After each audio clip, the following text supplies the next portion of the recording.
Hi, welcome. In this module, we will have an overview on concurrency. Concurrency is about multiple things happening at the same time at a random order. Go provides a built-in support for concurrency. It is not using an external library as other languages do, but in Go, an higher level abstraction is built in, which makes writing concurrent code clean and elegant. A lot of people choose Go for its support for concurrency. The first question you are asking me is why we are interested in concurrency.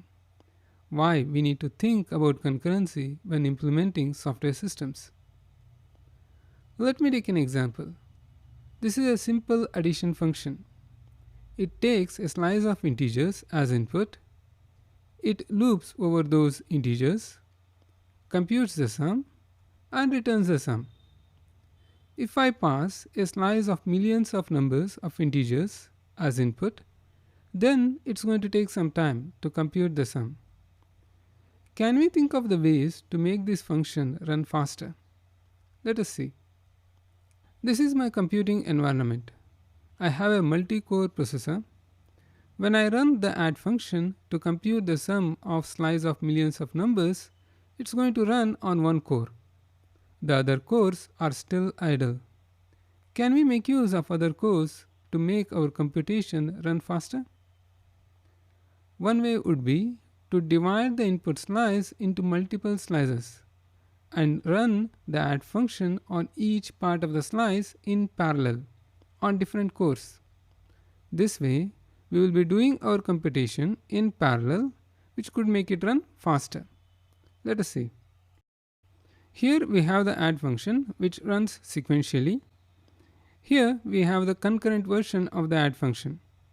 It looks more complicated than our simple add function, but don't worry, we will go through the semantics in the later modules. Here we are utilizing all the cores on the machine. We are dividing the input into multiple parts. We are running the computation for each part in separate Goroutines. Goroutines are user space threads. We are calculating the sum of each part, and we are adding the sum of each part to the cumulative sum. Let us see the main routine. In the main routine, we are generating 10 million random integers. We are passing that as the input to our sequential add and to our concurrent add. We are printing the time taken by each of these functions. Let us execute. We see that sequential version of the add function took 13 milliseconds, whereas the concurrent version of the add function took approximately 6 milliseconds to do the same computation. With concurrent code, we are able to utilize the multiple CPU cores on the processor and run our computation faster. Concurrency is about dividing the problem into multiple independent computations that may run sequentially or in parallel.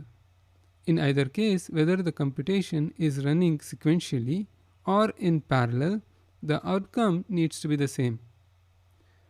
Here we are depicting how different processors in a web browser executes on a single core processor.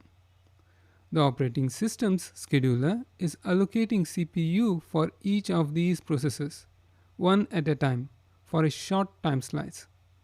Each process does some computation during that time slice. Once that time slice is over, or if it gets blocked due to any I/O operation, context switching happens, and another process gets scheduled to run.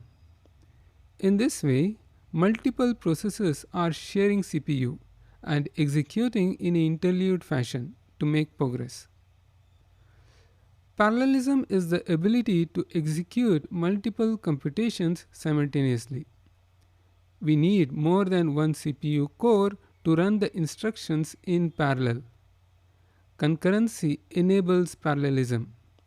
The processes which are independent of each other can run in parallel and take advantage of the multiple cores in the processor to run faster. If a task depends on other tasks, then they still need to be executed sequentially. So, having more CPU cores does not always make the things faster unless the tasks are designed to work independently. Let us summarize. In this module, we saw why we need to think about concurrency. In order to run our application faster, we need to divide the application into multiple independent units that can run in parallel to utilize the multiple cores in the processor or multiple vCPUs in the cloud. We saw what is concurrency. Concurrency is the composition of independent execution of computations. We saw what is parallelism. Parallelism is the ability to execute multiple computations simultaneously. Concurrency enables parallelism. We are done for this module. See you in the next module. In this module, we will try to understand why there was a need to build concurrency primitives in Go programming language. To understand that, we need some refresher on the concepts in operating systems, processes, and threads. The idea of concurrency comes from the operating system. The job of the operating system is to give fair chance to all the processes to run. Most of the time, it gives equal opportunity to all the processes, and there are times when a higher priority task can take precedence. The idea of concurrency starts with processes, threads, and when we come to Go, we will see how Go implements concurrency. Let us see what is a process. A process is an instance of a running program. A process gives an environment for the program to execute. When the program is executed, the operating system creates a process and allocates memory in the virtual address space. The virtual address space will contain code segment, which is the compiled machine code. There is a data region, which contains global variables. Heap segment is the one which is used for dynamic memory allocation, and stack is used for storing local variables of a function. Threads are the smallest unit of execution that a CPU accepts. Each process has at least one thread, that is the main thread. A process can have multiple threads, and threads share the same address space, and each thread has its own stack. Threads can run independent of each other. The operating system scheduler makes scheduling decisions at the thread level, not at the process level. Threads can run concurrently, with each thread taking turn on an individual core, or they can run in parallel, with each thread running at the same time on different cores. Let us see the thread states. When a process is created, the main thread is put into the ready queue. It is in the runnable state. Once the CPU is available, the thread starts to execute, and each thread is given a time slice. If that time slice expires, then the thread gets preempted and placed back onto the ready queue.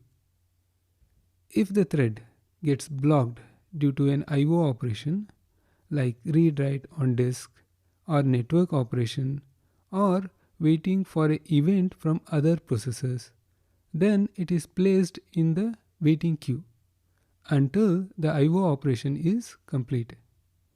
Once it is complete, it is placed back onto the ready queue. Now you may ask, can we divide our application into processes and threads and achieve concurrency? Yes, we can, but there are limitations. Context switching. Context switches are considered expensive. CPU has to spend time copying the context of the current executing thread into memory and restoring the context of the next chosen thread. And it does take thousands of CPU instructions to do context switching. And it is a wasted time as CPU is not running your application but doing context switching. In this diagram, you might see the context switching between the threads of the same process is relatively cheap compared to the context switching between the threads of different processes. So you may ask, can we scale the number of threads per process? Not much actually. If we scale the number of threads in a process too high, then we hit C10K problem. Let us see what is that. The scheduler allocates a time slice for each process to execute on CPU core. This time slice is equally divided among the threads. So if we define the scheduler period as 10 milliseconds and we have 2 threads, then each thread is going to get 5 milliseconds separately for execution. If we have 5 threads, then each thread is going to get 2 milliseconds to execute. But what if there are 1000 threads? Then each thread will get 10 microseconds. This would be bad as CPU will be spending more time in context switching than running the application. So to do any meaningful job, a thread needs at least a minimum of 2 milliseconds. If a minimum time for the thread is 2 milliseconds and accordingly we set the scheduler period, then to execute 1000 threads, the scheduler will take 2 seconds. If there are 10,000 threads, then it will take 20 seconds to complete one cycle of the execution. Each thread will have to wait for 20 seconds for its next execution. So the application is going to become less responsive. So other issue is the stack size. The operating system gives a fixed stack size for each thread. The actual size depends on the hardware. On my machine, it is 8 MB. So if I have 8 GB of memory, then in theory, I can only create 1000 threads. So the fixed stack size limits the number of threads that we can create to the amount of memory we have. We have come to the end of this module. Let us summarize. We saw what is a process. A process is an instance of a running program and it provides an environment for the program to execute. We saw what is a thread. A thread is the smallest unit of execution and every process has at least one thread and processes can have multiple threads and all threads share the same address space. And we saw what are the limitations with threads. Fixed stack size. Fixed stack size limits the number of threads that we can create to the amount of memory we have. And C10K problem, as we scale the number of threads, the scheduler cycle is going to increase and the application can become less responsive. We are done for this module. See you in the next module. In this module, we will see why concurrency is hard and how sharing of memory between the threads can create a lot of complexity. If you remember from the previous module, you know that all the threads share the same address space. They share the heap and the data region of the process. And threads communicate between each other by sharing memory. But this sharing of memory creates a lot of complexity with concurrently executing threads. So if two threads are running concurrently and they try to access same area of memory with one thread trying to write to the memory, then there will be a data race and the outcome of the program will be undeterministic.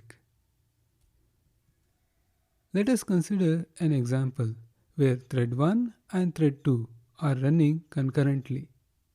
And here they are trying to increment the value of a global variable I. The increment operation is not atomic.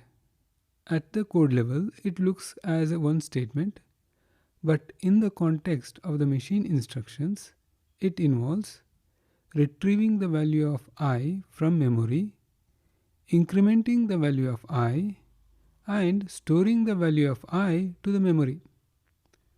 So what happens if the thread gets preempted between these operations? So let us see some scenarios. Now let us take two sequences of execution. In the first sequence, thread 1 and thread 2 are executing sequentially, one after other. In second sequence, thread 1 and thread 2 are executed in interleaved fashion, where execution of one thread is preempted by the other thread. Let us consider the first scenario. Thread 1 starts the execution. It retrieves the value of I, which will be 0. It increments it and then stores the value of I. Then thread 2 comes along. It retrieves the value of I, which will be 1, and it increments it by 1, and it stores the value of I, which will be 2.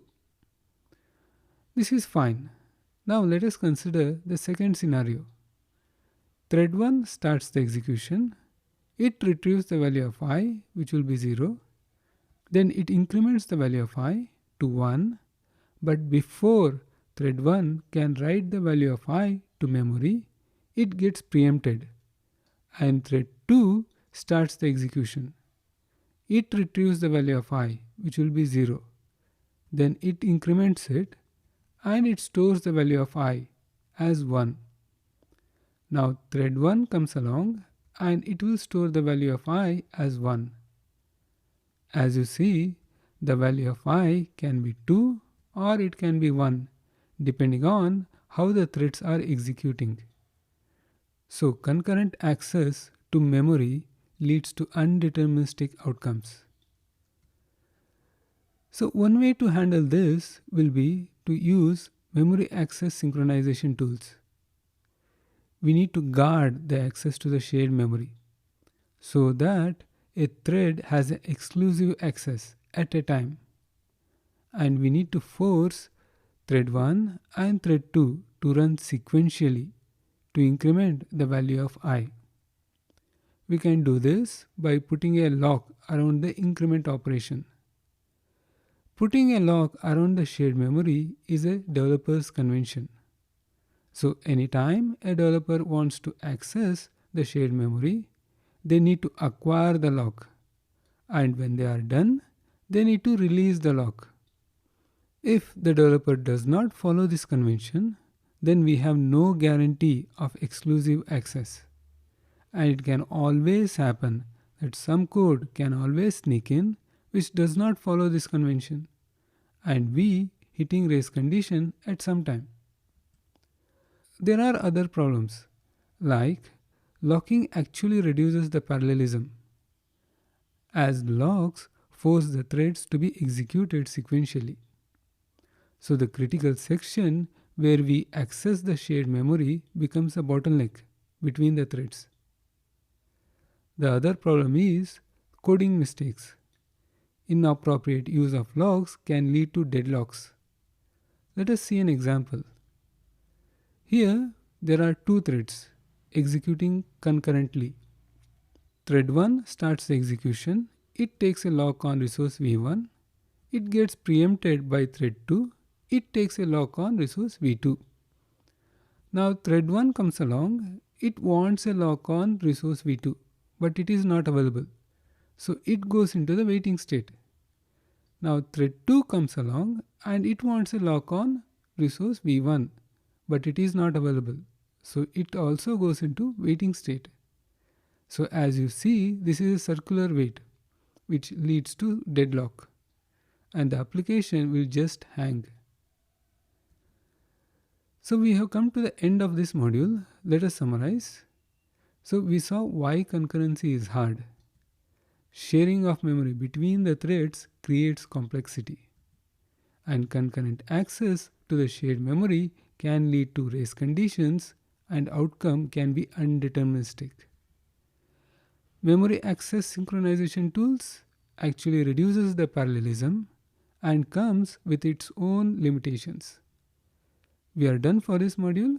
See you in the next module. In the previous module, we had seen that there are limitations with threads. The actual number of threads that we can create is limited, and sharing of memory leads to a lot of complexity with concurrently executing threads. In this module, we will see how Go implements concurrency and how Go overcomes some of the limitations with threads.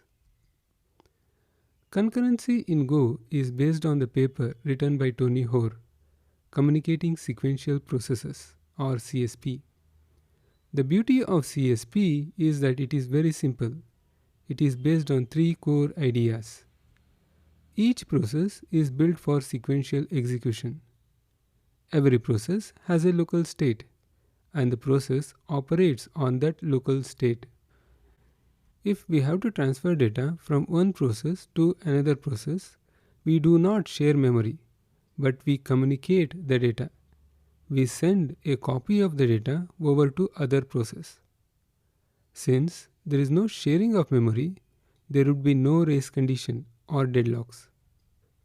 And we can scale easily, as each process can run independently. If the computation is taking more time, we can add more processes of the same type and run the computation faster. So what tools Go provides for concurrency? Goroutines. Goroutines are concurrently executing functions. Channels. Channels are used to communicate data between the goroutines. Select. Select is used to multiplex the channels. Sync package. Sync package provides classical synchronization tools like the mutex, conditional variables, and others. Goroutines are user space threads managed by Go runtime. Go runtime is part of the executable. It is built into the executable of the application. Goroutines are extremely lightweight.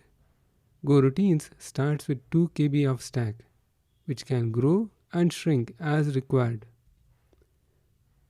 It has a very low CPU overhead. The amount of CPU instructions required to create a goroutine is very less. This enables us to create hundreds of thousands of goroutines in the same address space. The data is communicated between the goroutines using channels, so sharing of memory can be avoided. The context switching is much cheaper than the thread context switching, as goroutines have less state to store.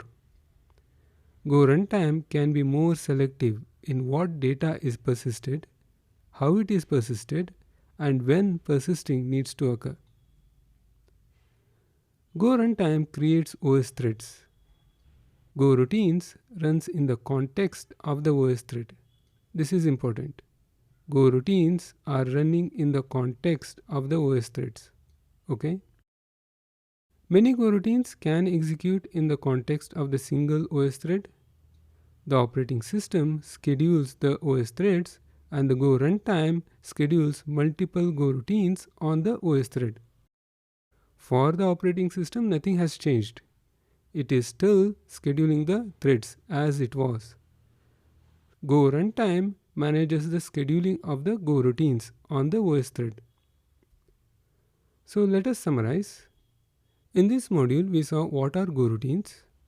Goroutines are user space threads managed by Go runtime. We saw what are the advantages of goroutines over OS threads. Goroutines are extremely lightweight as compared to OS threads. They start with a very small stack size of 2 KB as opposed to 8 MB of stack size for the OS threads. The context switching is very cheap as it happens in the user space. Goroutines have a very less state to be stored. This enables us to create hundreds of thousands of goroutines in the same address space. In the next module, we will be doing some coding exercises. Exercises are available at GitHub repository, github.com, and cloud.io, go concurrency exercises.git. You need to git clone this repository. I'm in the folder 01 exercise, 01 goroutine, 01 hello. Here we have a simple coding exercise on goroutines. There is a function fun which is taking string as input, and it is printing that string 3 times at an interval of 1 millisecond. We are making that function call inside the main function. So this function call happens in the context of the main routine. Let me execute this. So we get direct call printed 3 times. Now our exercise is to create goroutine with different variants of the function call. We need to create a goroutine with a function call. We need to create a goroutine with an anonymous function, and we need to create a goroutine with a function value call. You can pause the video and try to do this exercise, or we can do this together. So let's get started. We use the keyword go to start a goroutine, and we make the function call.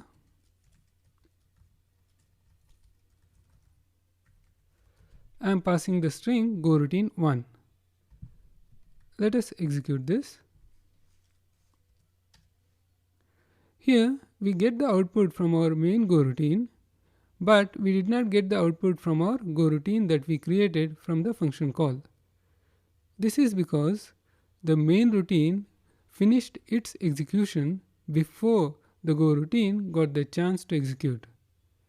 We need to make the main routine wait for the goroutines to execute.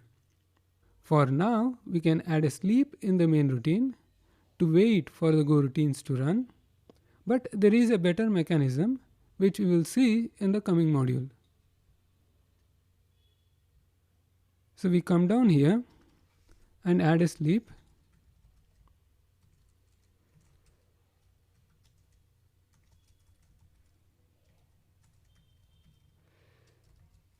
We make our main routine wait for 100 milliseconds, which should be sufficient for this exercise.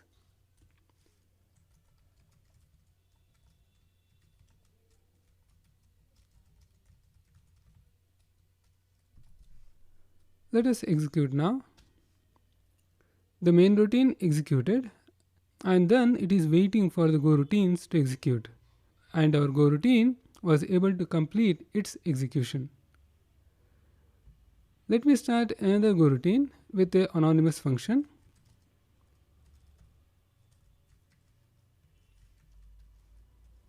I am calling an anonymous function here, and inside the anonymous function, let me make the fun call itself.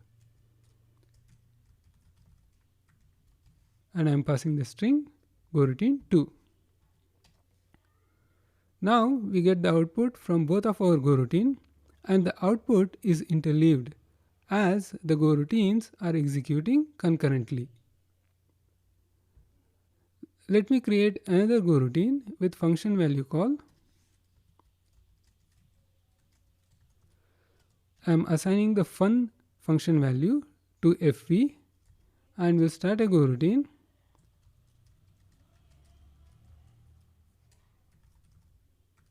And I am passing the string goroutine3.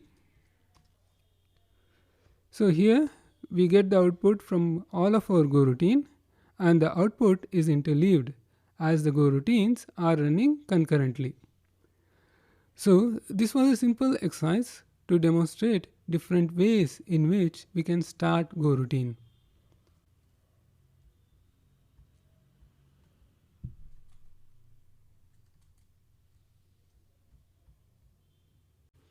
I am in the folder 01 exercise, 01 goroutine, and 02 client server. Here we have the skeleton code for the client, and we have the skeleton code for the server. And we need to use goroutines in the server to handle multiple concurrent client connections. So let us code this out together. We use net package to create a server. We listen on protocol TCP on localhost port 8000. We receive the returned values, listener and error. We check for the error status. We log fatal.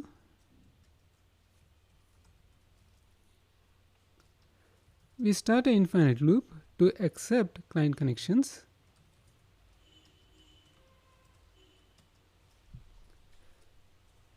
We receive the returned connection handle and the error status. We check for the error status. If there is error, we continue to get the next client connection. We call the handle con and pass the connection handle. In the handle con, we are writing a response to the connection handle at an interval of 1 second. Now let us go to our client program and let us complete this.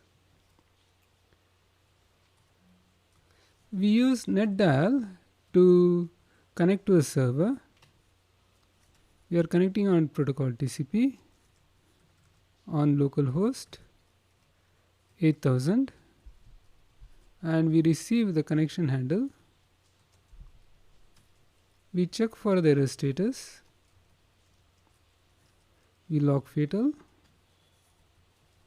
and we defer close the connection handle so that the connection handle gets closed at the end of the function. Now we call the must copy utility function. The must copy utility function is taking the source stream and copying it into a destination stream. We will use that to copy the response we get from the server onto standard output. Standard out, comma, connection. So now we will build our server. We will go to our server folder. We build. Now our server executable is available. Now we go to the client folder. We build the client and we start the client. Here we are getting the responses from the server on the client side. Now let me start another client. This client is just hung, as our server can serve only one connection at a time. We need to modify the server code to create separate Goroutines for each client connection. And it is very easy. We can prefix the handle con function call with go keyword so that it creates a separate Goroutine to handle each client connection. So our main routine will spin a Goroutine to handle the client connection and go back and wait for the next client connection. Let us build the server. Let me save this first.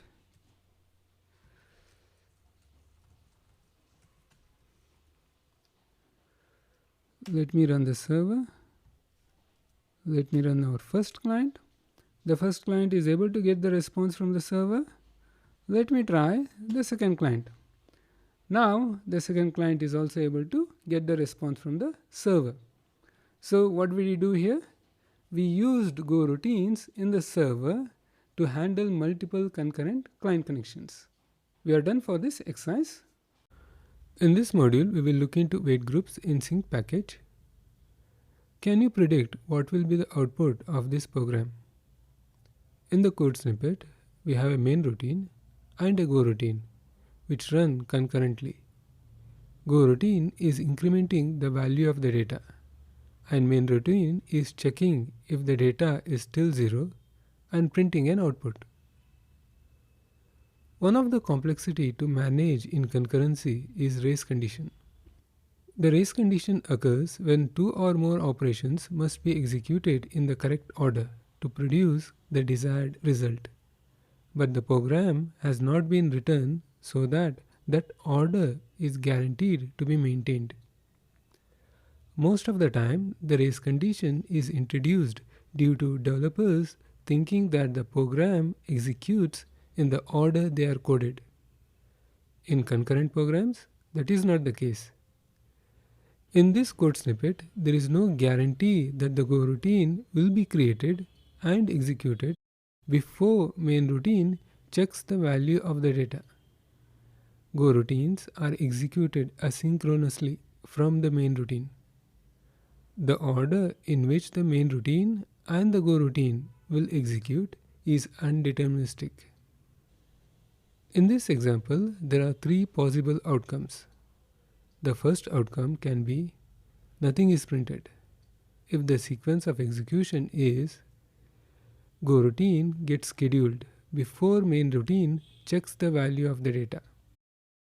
So in this case, the value of the data will be 1, so nothing will be printed. The second possible outcome could be it will print value is 0 if Goroutine does not get executed before main routine checks the value of the data. Main routine checks the value of the data, which will still be 0, so it prints the output as value is 0. The third possible outcome can be it prints the value is 1 if Goroutine gets scheduled between main routine checking the value of data and printing the value of data. Main routine checks the value of data, which will be 0, so it drops into the if block. But before executing the print statement, Goroutine gets scheduled and increments the value of the data. And then main routine executes the print statement. Then the output will be value is 1. Can we bring some determinism into our program? Can we make main routine wait for the Goroutine to execute before checking the value of data? This is where sync wait group comes into play. Go follows logical concurrency model called fork and join. Go statement forks a Goroutine. When a Goroutine is done with its job, it joins back to the main routine. If main does not wait for the Goroutine, then it is very much possible that the program will finish before Goroutine gets a chance to run. In order to create a join point, we use sync wait group to deterministically block the main routine. We create a variable of type sync wait group. We call the add method to indicate the number of Goroutines that we are creating. We call done method inside the Goroutine closure to indicate that the Goroutine is exiting. Usually it is called with defer to make sure that it gets called on all exit points of the function. Wait method will block the main routine until all the Goroutines have exited. Wait group is like a concurrent counter. Call to add increases the counter by the integer that is passed in. Call to done will decrement the counter by 1. Call to wait will block until the counter becomes 0. Here you notice that add method is placed outside the Goroutine closure. Had the call to add was placed inside the Goroutine closure, then it is very much possible that the call to wait method could execute before the add method. In that case, the main routine could return without blocking. Therefore, we call the add method outside the Goroutine closure to make sure that the add method gets called before wait. We have come to the end of this module. In the next module, we will do some coding exercises. I am in the folder 01 exercise, 01 Goroutine, 03 join. And we have an exercise here. We need to modify this program to print the value of the data as 1 deterministically. So let me see what we have here. We have a variable data and we are spinning a Goroutine. And in the Goroutine, we are incrementing the value of the data. And in our main routine, we are printing the value of the data. Now let us execute this.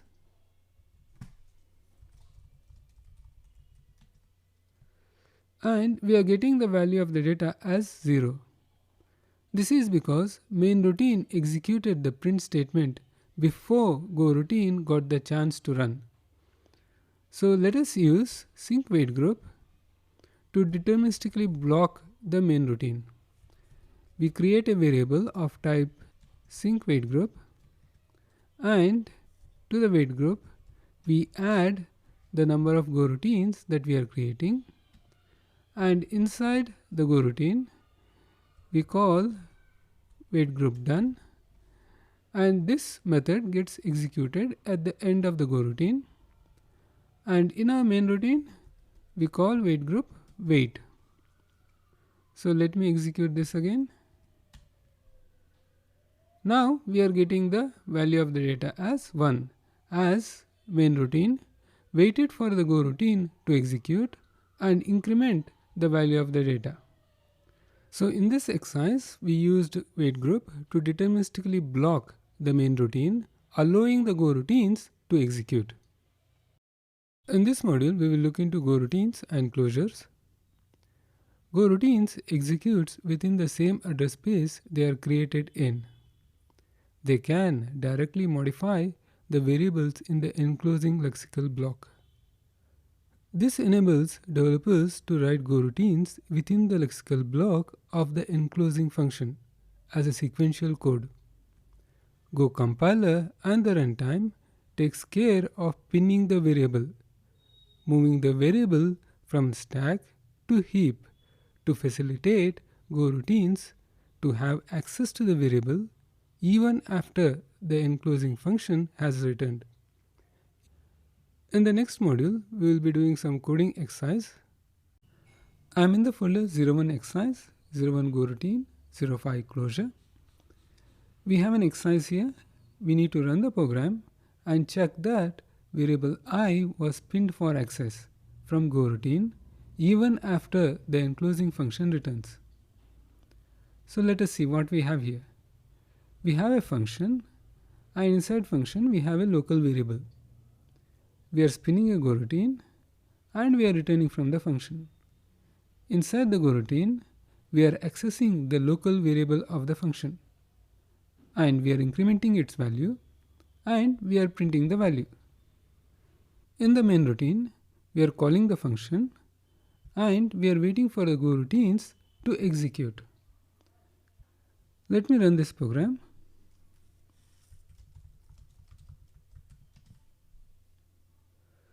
So what's happening here is the function has returned, but Goroutine still has the access to the local variable of the function. So usually when the function returns, the local variables goes out of scope. But here the runtime is clever enough to see that the reference to the local variable I is still being held by the Goroutine. So it pins it. It moves it from the stack to heap so that Goroutine still has the access to the variable even after the enclosing function returns. Okay? I am in the folder 01 exercise, 01 Goroutine, 06 closure. We have been asked to predict the output of this program, and we need to find the issue and fix the issue. We have a loop, and in each iteration of the loop we are spinning a Goroutine, and inside the Goroutine we are printing the value of the iterator I, and in the main routine we are waiting for the Goroutines to execute. So what do you think would each Goroutine will print the value of I as? Do you think they are going to print it as 1, 2 and 3 respectively, or something else? Let us execute this.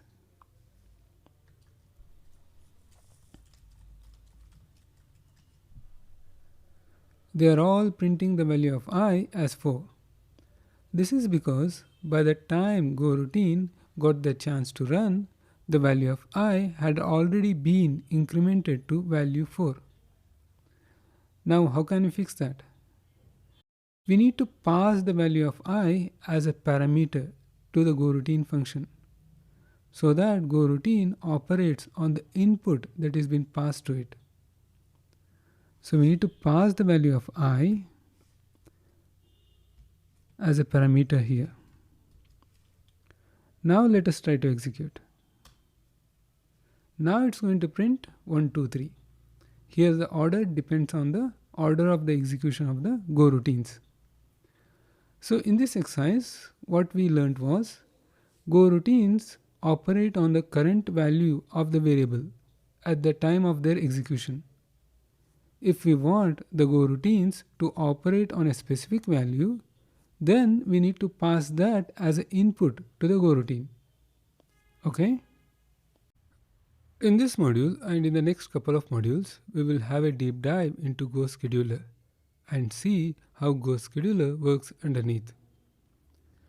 Go Scheduler is part of the Go runtime. Go runtime is part of the executable. It is built into the executable of the application. Go Scheduler is also known as MN Scheduler. It runs in the user space. Goroutines are scheduled on the OS threads by the Go Scheduler.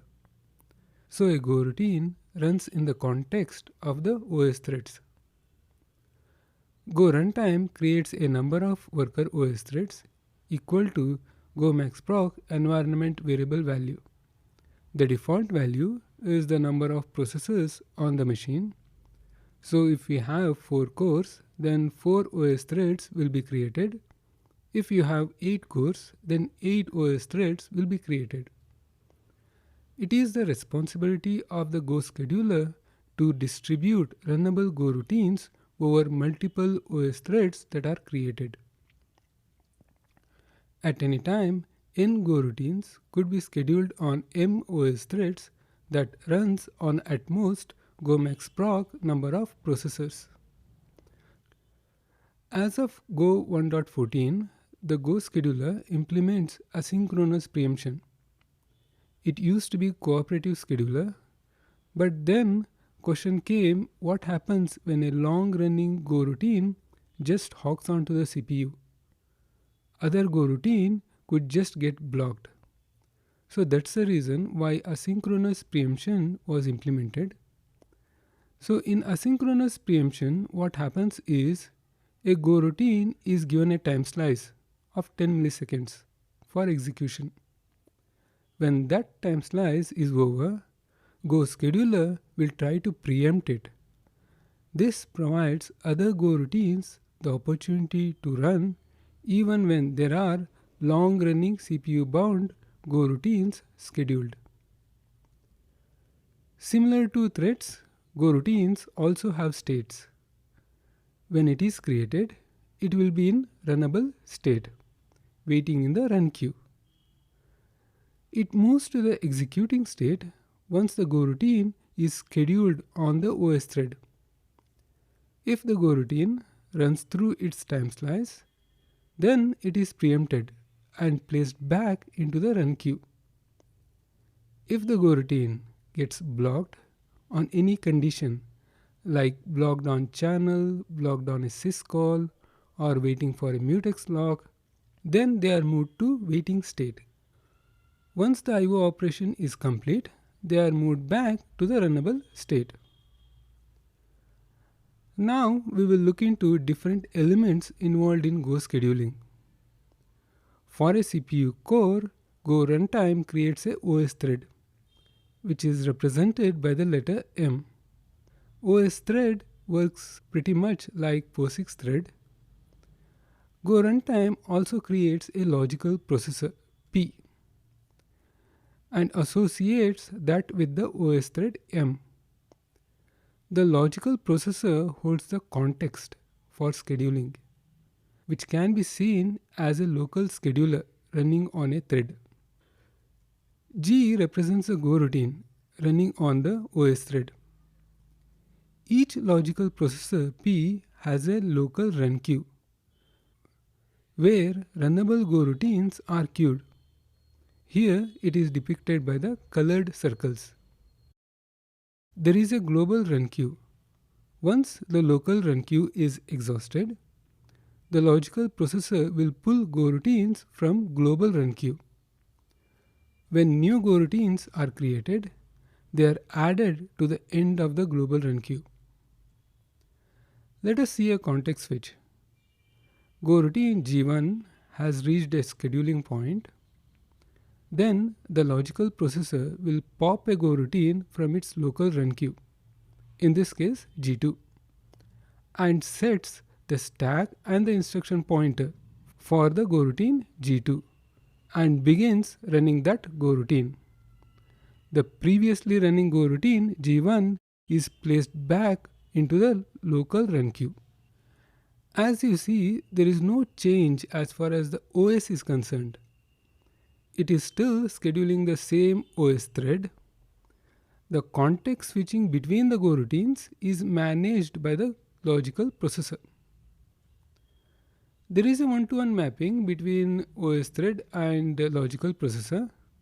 If there are two cores and we have set gomaxproc environment variable to 2, then Goroutine creates another OS thread and logical processor and associates the OS thread with the logical processor.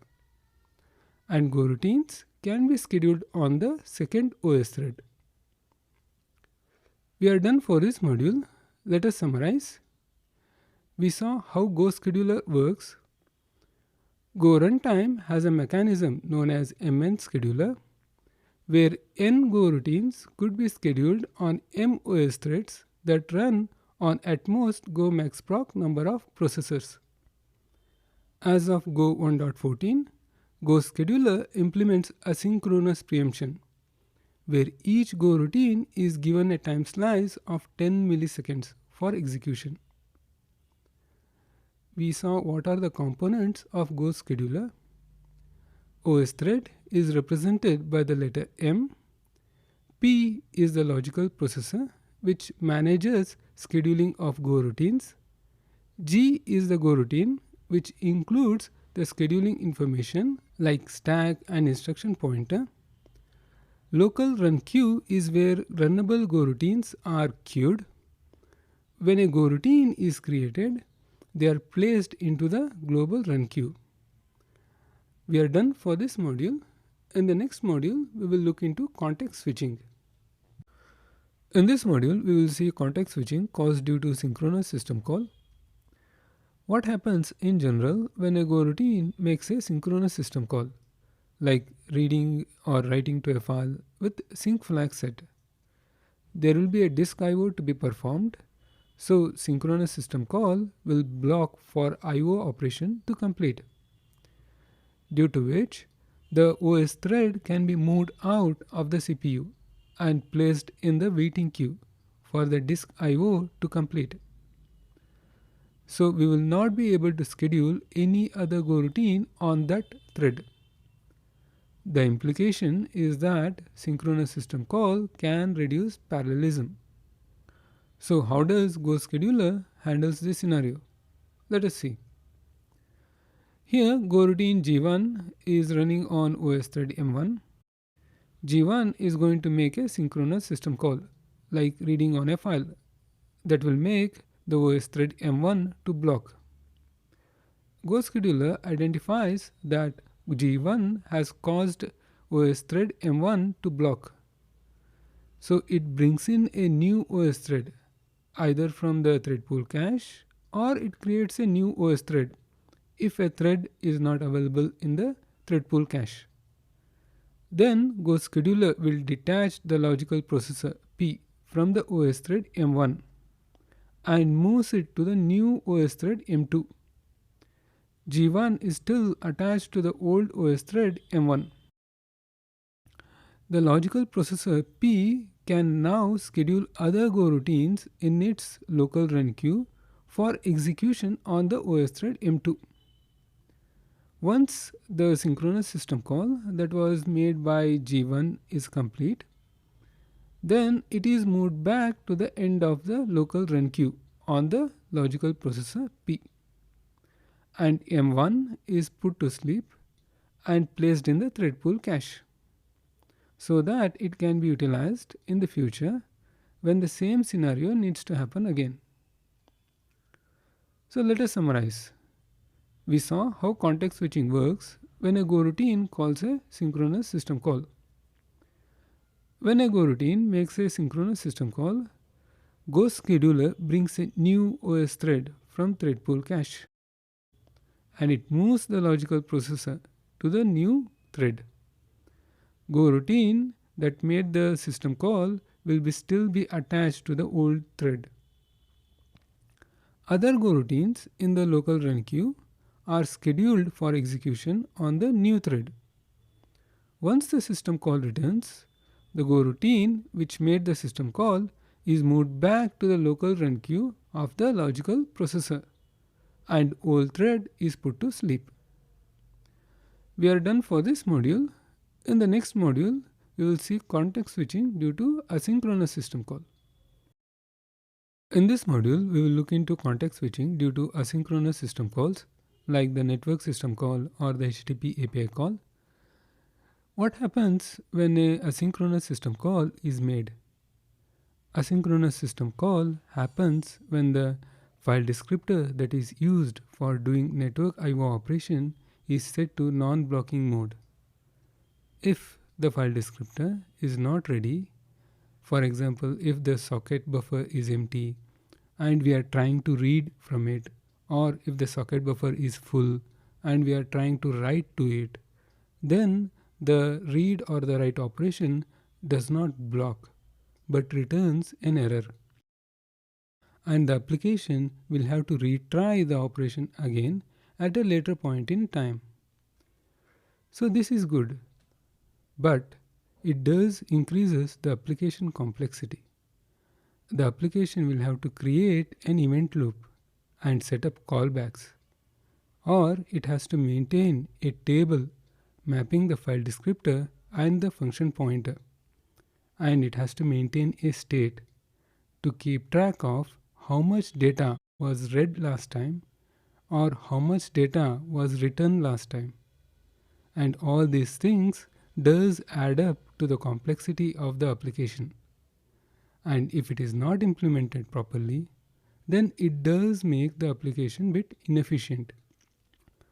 So how does Go handle this scenario? Let us see.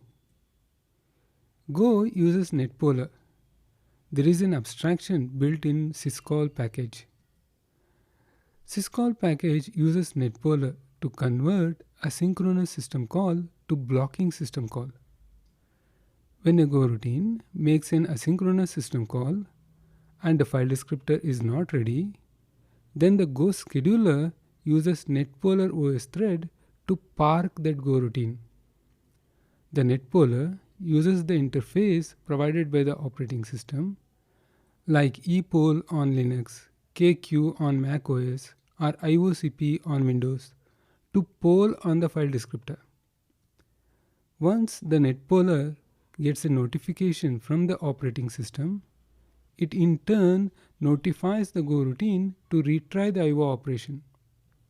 In this way, the complexity of managing asynchronous system call is moved from the application to Go runtime. So the application need not have to make a call to select or poll and wait for the file descriptor to be ready, but instead it will be done by the netpolar in an efficient manner. Let us look into an example. Here G1 is executing on the OS thread M1. G1 opens a network connection with call to netdial. The file descriptor used for the connection is set to non-blocking mode. When the goroutine tries to read or write to the connection, the networking code will do the operation until it receives an error E again. Then it calls into the netpolar. Then the scheduler will move the goroutine G1 out of the OS thread M1 to the netpolar thread. and another Goroutine in the local run queue, in this case G2, gets scheduled to run on the OS thread M1. The netpoller uses the interface provided by the operating system to poll on the file descriptor. When the netpoller receives the notification from the operating system that it can perform an I/O operation on the file descriptor, then it will look through its internal data structure to see if there are any Goroutines that are blocked on that file descriptor. Then it notifies that Goroutine. Then that Goroutine can retry the I/O operation. Once the I/O operation is complete, the Goroutine is moved back to the local run queue, and it will be processed by the OS thread M1 when it gets a chance to run. In this way, to process an asynchronous system call, no extra OS thread is used. Instead, the netpoller OS thread is used to process the Goroutines. So let us summarize.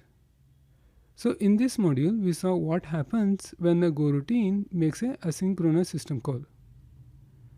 Go uses netpoller to handle asynchronous system call. Netpoller uses the interface provided by the operating system to poll on the file descriptor, and it notifies the Goroutine to try the I/O operation when it is ready. In this way, the application complexity of managing an asynchronous system call is moved to the Go runtime, which manages it in an efficient manner. We are done for this module. See you in the next module. In this module, we will look into work stealing concept in Go scheduler. Work stealing helps to balance the Goroutines across the logical processors so that work gets better distributed and gets done more efficiently. Let us look into an example. Here we have a multi-threaded Go program. We have 2 OS threads and 2 logical processors. The Goroutines are distributed among the logical processors. Now what happens if one of the logical processor services all its Goroutines quickly? We see that P1 has no more Goroutines to execute, but there are Goroutines in the runnable state in the global run queue and local run queue of P2.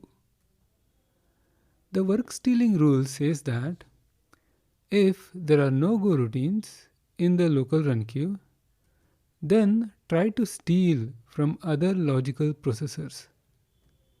If not found, check the global run queue for the Goroutines. If not found, check the netpoller. In this case, P1 does not have any runnable Goroutine in its local run queue, so it randomly picks another logical processor, P2 in this case, and steals half of its Goroutines from its local run queue. We see P1 has picked up Goroutines G7 and G8 to its own local run queue, and P1 will be able to execute those Goroutines. Now we are able to better utilize the CPU cores, and the work is fairly distributed between multiple logical processors. What happens when P2 finishes executing all its Goroutines and P1 does not have any Goroutine in its local run queue? Then, according to work stealing rule, P2 will look into the global run queue and finds Goroutine G9. G9 gets scheduled on OS thread M2. Let us summarize. In this module, we saw how work stealing scheduler works. If the logical processor runs out of Goroutines in its local run queue, then it will steal Goroutines from other logical processors or global run queue. So work stealing helps to balance Goroutines across the logical processors, and work gets better distributed and gets done more efficiently. We are done for this module. See you in the next module. In this module, we will be looking into channels. Here we have a code snippet where a Goroutine is making a computation, and we want to get the result of that computation in our main routine without having to share the memory. So how can we do that? This is where channels comes into picture. Channels are used to communicate data between the Goroutines. Channels can also help in synchronizing the execution of the Goroutines. One Goroutine can let know another Goroutine in what stage of the computation they are in and synchronize their execution. Channels are typed. They are used to send and receive values of a particular type. They are thread safe, so the channel variables can be used to send and receive values concurrently by multiple Goroutines. It is very easy to create channels. We declare a variable with chan keyword followed by the type. The default value of the channel is nil. So we need to use built-in function make to allocate memory for the channel. And the make function returns a reference for the allocated memory. Or we can use a short variable declaration with make built-in function which declares and allocates memory for the channel in one statement. Pointer operators can be used to send and receive values from the channel, and the arrow direction indicates the direction of the data flow. For send, the arrow direction indicates that the value is being returned to the channel, and for receive, the arrow direction indicates that the value is being received from the channel and copied to the variable. Channels are blocking. The sending Goroutine is going to block until there is a corresponding receiver Goroutine ready to receive the value. Similarly, the receive Goroutine is going to block until there is a corresponding sender Goroutine sending the value. And it is the responsibility of the channel to make the Goroutine runnable again once it is ready to receive or send value. Closing of the channel is very useful for the sender Goroutine to indicate to the receiver Goroutine that the sender has no more values to send on the channel, and the receiver can unblock and proceed with its other computation. Receive returns two values. The first one is the received value from the channel. The second is a Boolean value, which indicates whether the value that is being read from the channel is a value that is generated by a write or a default value that is being generated by a close of the channel. So the second return value will be true if the value is generated by a write, or it's going to be false if it is generated by a close. And this is very useful to determine whether the value is from a write or whether the value is from a close. In the next module, we will be doing some coding exercises on the channels. Exercises are available at GitHub repository, github.com, and cloud.io, go concurrency exercises.git. You need to git clone this repository. I am in the folder 01 exercise, 02 channel, 01 channel. We have a Goroutine here which is doing a computation, and we want to get the result of that computation in our main routine without sharing of memory. So we will be using channels. Let us define a channel variable using built-in function make with channel keyword, and the type of the channel will be integer as we are passing integer values into the channel. We will send the value of C into the channel here, and in our main routine we will get the value from the channel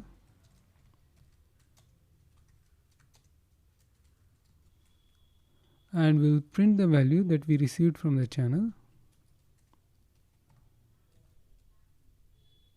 Let us execute this.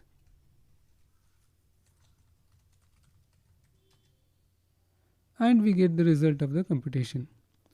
So in this exercise, we used channels to pass the data between the Goroutines. Range over the channel. The receiver Goroutine can use range to receive sequence of values from the channel. Range over the channel will iterate over the values received from a channel. The loop automatically breaks when a channel is closed. So, once the sender Goroutine has sent all of its values, it will close the channel, and the receiver Goroutine will break out of the range loop. The range does not return the second Boolean value. Normally, the receive returns the second Boolean value, but range just returns value. As on close, the range will automatically break out of the loop. Unbuffered channels. The channels that we have been creating till now are unbuffered channels. There is no buffer between the sender Goroutine and the receiver Goroutine. Since there is no buffer, the sender Goroutine will block until there is a receiver to receive the value, and the receiver Goroutine will block until there is a sender sending the value. Okay? In buffered channels, there is a buffer between the sender and the receiver Goroutine, and we can specify the capacity, that is the buffer size, which indicates the number of elements that can be sent without the receiver being ready to receive the values. The sender can keep sending the values without blocking till the buffer gets full. When the buffer gets full, the sender will block. The receiver can keep receiving the values without blocking till the buffer gets empty. When the buffer gets empty, the receiver will block. The buffered channels are in-memory FIFO queues, so the element that is sent first will be the element that will be read first. In the next module, we will be doing some coding exercises. I am in the folder 01 exercise, 02 channel, 02 channel. In this exercise, we have a Goroutine, we have a loop, we want to send the values of the iterator over the channel, and in the main routine, we want to receive the values from the channel using range. So kindly open your IDE, let us do this. We define a channel variable using built-in function make, and in the Goroutine, we will send the value of the iterator over the channel,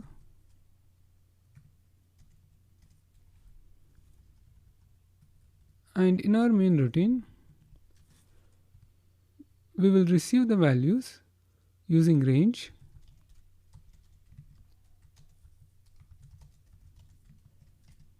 we will print the values, and once the Goroutine has sent all its values, it needs to close the channel. Once the channel is closed, the range will exit. Let us execute this. So we are able to receive the values from the Goroutine into the main routine, and we are able to print the values. So in this exercise, we used range over the channel to receive sequence of values that are being sent over the channel in the main routine. I am in the folder 01 exercise, 02 channel, 03 channel. Here we have skeleton code. We have defined an unbuffered channel. We have a Goroutine, and inside Goroutine we have a loop, and we are sending the values of the iterator over the channel.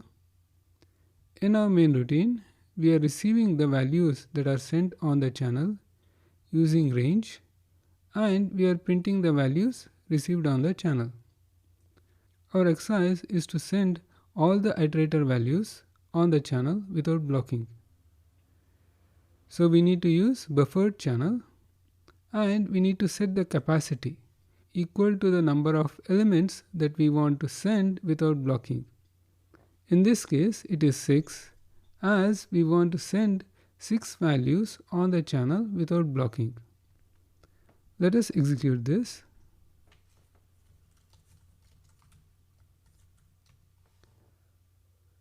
So we are able to send all the 6 values without blocking, and correspondingly we are able to receive those values in our main Goroutine.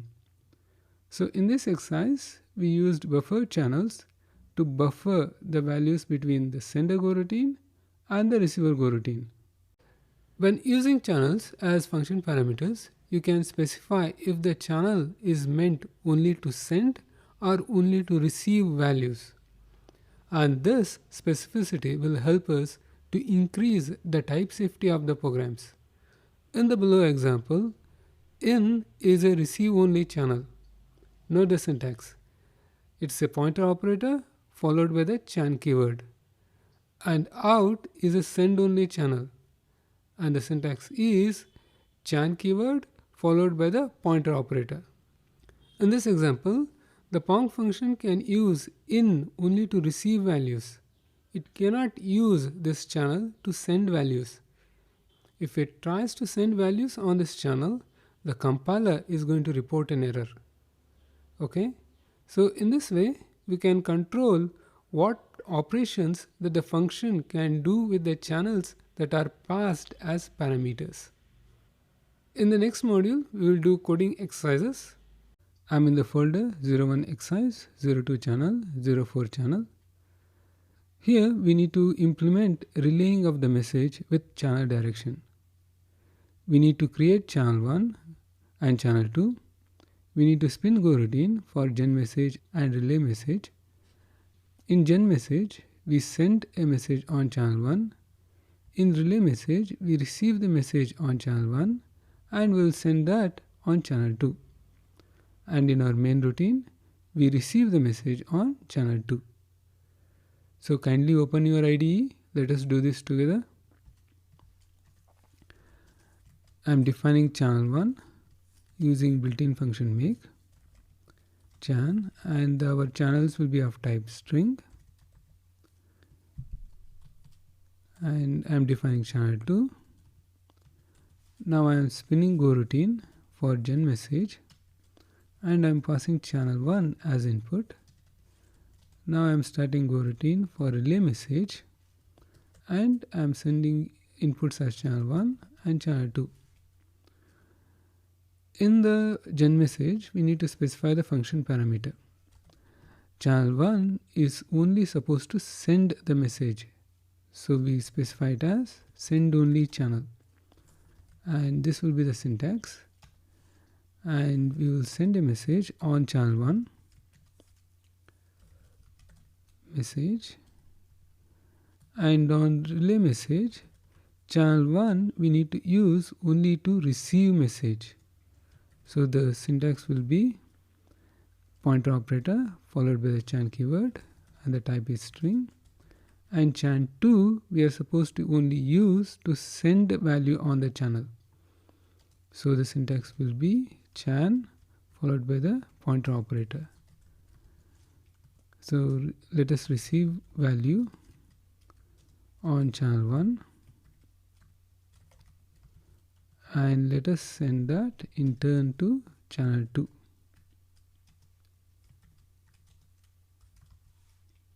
Now let us come to our main routine. Let us receive it on our main routine using channel 2 and let us print that.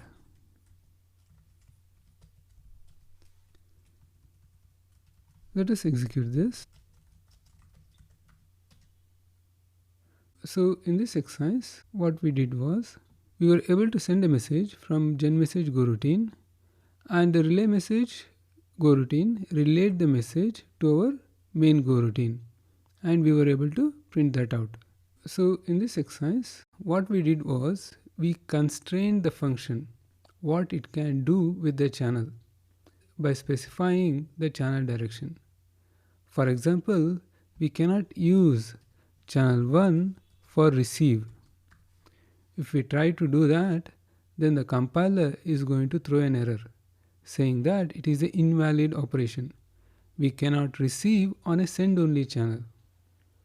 So in this way, we can use channel directions to write type safe functions. Now we will look into the things that we should be aware when working with channels, and these will help us in troubleshooting. Default values. When a channel is declared, its default value is null. So we should allocate memory by using the built-in function make. If that does not happen and we try to send or receive on the channel, then it's going to block forever. Similarly, closing on the nil channel will panic. So we should always make sure that the channels are initialized with the built-in function make. How we use the channels is important to avoid deadlocks and panics. We can follow some of the Go idioms. The best practice is that the Go routine that creates the channel will be the Go routine that will write to the channel and is also responsible for closing the channel. The Go routine that creates, writes, and closes the channel is the owner of the channel. And the Go routine that utilizes the channel will only read from the channel. So establishing the ownership of the channel will help us to avoid deadlocks and panics. And it will help in avoiding scenarios like deadlocking by writing to nil channel, closing a nil channel, writing to a closed channel, closing a channel more than once, which can all lead to panic. In the next module, we will be doing coding exercise. I am in the folder 01 exercise, 02 channel, 05 channel. In this exercise, we need to create a channel owner which creates a channel and returns a receive only channel to the caller. It spins a Goroutine which writes data into the channel and closes the channel when done. So kindly open your IDE. Let us do this together. Let us code the owner function. This is going to return a receive only channel. Let us create the channel which will be of type int. Let us return the channel. Let us spin a Goroutine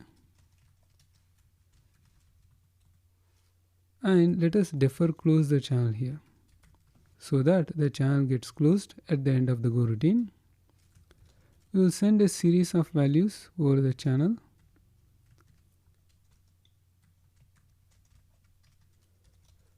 We send the iterator value over the channel. So our owner function is creating the channel, returning the channel, spinning a Goroutine, sending a sequence of values over the channel, and it closes the channel when done. In the main routine, we are calling the owner function, we are receiving the returned channel, and we are sending it as input to the consumer function. The consumer function is going to receive the values that are sent over the channel and it's going to print it out. Let us execute this.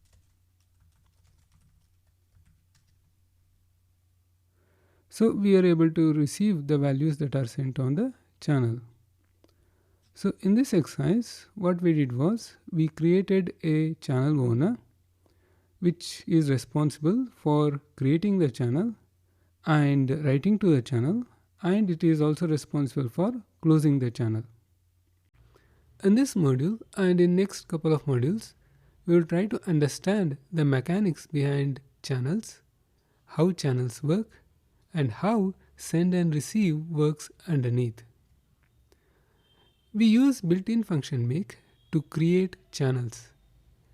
Here we are creating a buffered channel with 3 elements. Internally, the channels are represented by the headChan struct. Now let us look into different fields in the headChan struct. It has a mutex lock field. Any Goroutine doing any channel operation must first acquire the lock on the channel. Buff is a circular ring buffer where the actual data is stored, and this is used only for the buffered channels. Data queue size is the size of the buffer. Queue count indicates the total data elements in the queue. Sendx and receivex indicates the current index of the buffer from where it can send data or receive data. Receive queue and send queue are the waiting queues which are used to store blocked Goroutines. The Goroutines that are blocked while they were trying to send data or while they were trying to receive data from the channel. Wait queue is the linked list of Goroutines. The elements in the linked list is represented by the pseudo-g struct. In the pseudo-g struct, we have the field g, which is a reference to the Goroutine, and the lm field is a pointer to memory, which contains the value to be sent or to which the received value will be returned to. When we create a channel with built-in function make, hchan struct is allocated in the heap, and make returns a reference to the allocated memory.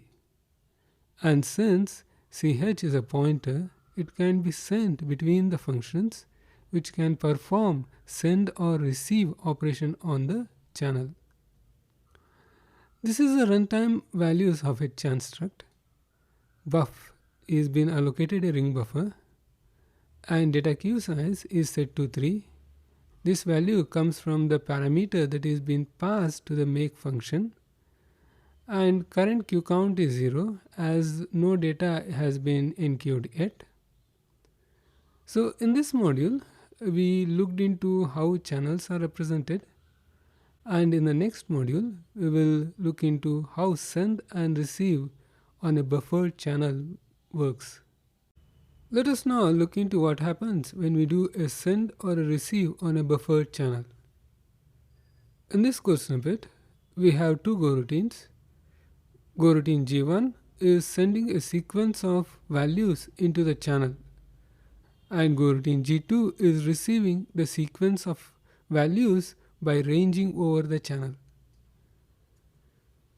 Now when we create a channel, this will be the representation. There is a circular queue with size 3 which is currently empty. Let us now consider the scenario when G1 executes first. G1 is trying to send the value on the channel which has empty buffer. First, the Goroutine has to acquire the lock on the hchan struct. Then it enqueues the element into the circular ring buffer. Note that this is a memory copy. The element is copied into the buffer. Okay? Then it increments the value of the sendx to 1.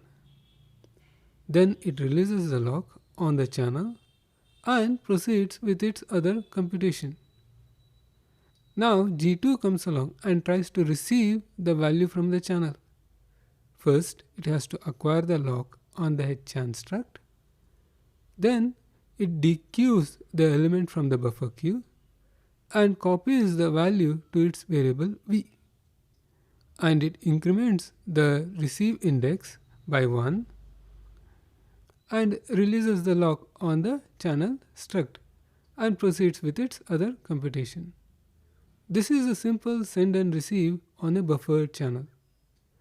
The points to note are, there is no memory sharing between the Goroutines. The Goroutines copy the elements to and from hchan struct, and hchan struct is protected by the mutex lock. So this is where the ghost tagline comes from. Do not communicate by sharing memory, but instead share memory by communicating. So in this module, we saw a simple send and receive on a buffered channel. In the next module, we will look into what happens when the buffer is full. Now let us consider the buffer full scenario. G1 enqueues the values 1, 2, 3. Buffer gets full and G1 wants to send value 4. Now since the buffer is full, what will happen? it will get blocked and it needs to wait for the receiver, right? Now, how does that happen? G1 creates a pseudo G struct, and the G element will hold the reference to the Goroutine G1, and the value to be sent will be saved in the LM field. This structure is enqueued into the sendQ list. Then G1 calls onto the scheduler with call to gopark. The scheduler will move G1 out of the execution on the OS thread, and other Goroutine in the local run queue gets scheduled to run on the OS thread. Now G2 comes along and it tries to receive the value from the channel. It first acquires the lock, dequeues the element from the queue, and copies the value into its variable, and pops the waiting G1 on the send queue, and enqueues the value saved in the LM field, that is the value 4, into the buffer. This is important. It is G2 which will enqueue the value to the buffer on which G1 was blocked. And this is done for optimization, as G1 later need not have to do any channel operation again. Once enqueue is done, G2 sets the state of Goroutine G1 to runnable, and this is done by G2 calling goReady function for G1. Then G1 is moved to the runnable state and gets added to the local run queue, and G1 will be scheduled to run on OS thread when it gets a chance. To summarize, we saw what happens in the case when the channel buffer is full and Goroutine tries to send a value. The sender Goroutine gets blocked, it is parked on the send queue. The data is saved in the LM field of the pseudo G struct. When the receiver comes along, it dequeues the value from the buffer, enqueues the data from the LM field into the buffer, and pops the Goroutine in the send queue and puts it into the runnable state. So this was about what happens when the buffer is full. In the next module, we will see what happens when we try to receive on an empty buffer. Now let us consider a buffer empty scenario. What happens when a Goroutine G2 executes first and tries to receive on an empty channel? The buffer is empty and G2 has called a receive on an empty channel. So G2 creates a pseudo G struct for itself and enqueues it into the receive queue of the channel, and the LM field is going to hold the reference to the stack variable V. And G2 calls upon the scheduler with call to gopark function. The scheduler will move G2 out of the OS thread and does a context switching to the next Goroutine in the local run queue. Now G1 comes along and tries to send a value on the channel. First, it checks if there are any Goroutines waiting in the receive queue of the channel, and it finds G2. Now G1 copies the value directly into the variable of G2 stack, and this is important.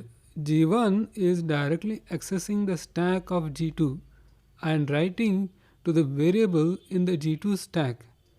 This is the only scenario where one Goroutine accesses the stack of another Goroutine, and this is done for the performance reasons, so that later G2 need not have to come and do one more channel operation, and there is one fewer memory copy. Then G1 pops G2 from the receive queue and puts it into the runnable state by calling the goReady function for G2.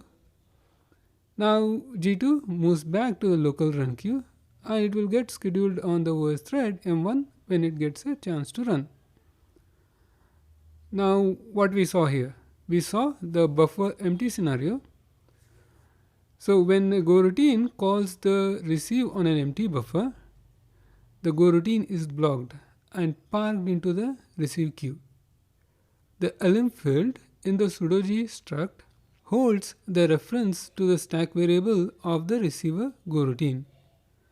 The sender goroutine comes along and the sender finds the goroutine in the receive queue.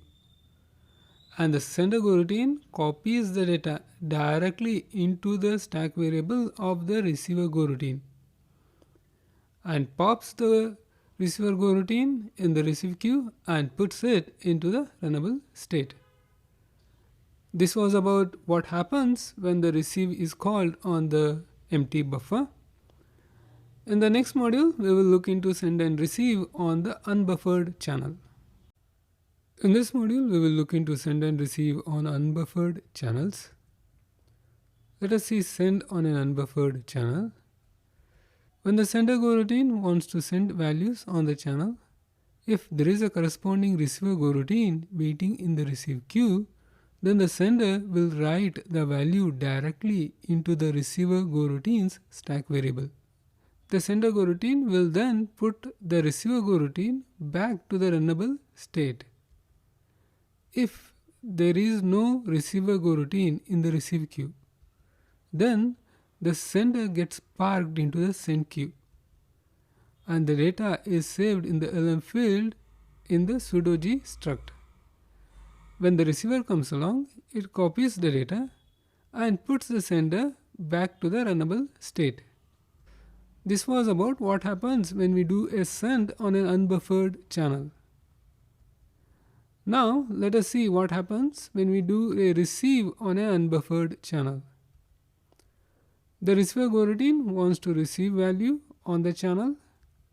If it finds a sender goroutine in the send queue, then the receiver copies the value in the lm field of the pseudo-g struct to its variable, then puts the sender goroutine back to the runnable state. If there was no sender goroutine in the send queue, then the receiver gets parked into the receive queue and a reference to the variable is saved in the lm field in the pseudo-g struct. When the sender comes along, it copies the data directly into the receiver stack variable and puts the receiver back to the runnable state.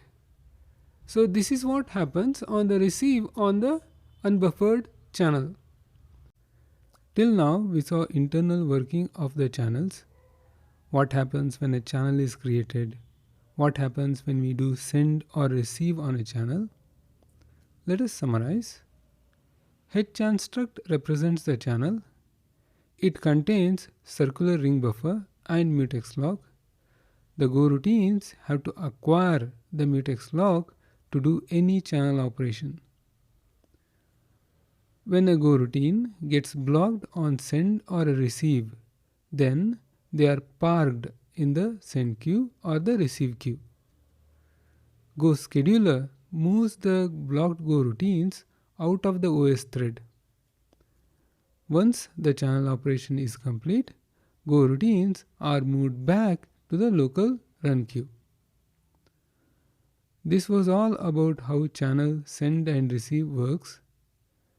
By now you should have become very comfortable with goroutines and channels, which are the pillars of concurrency in Go.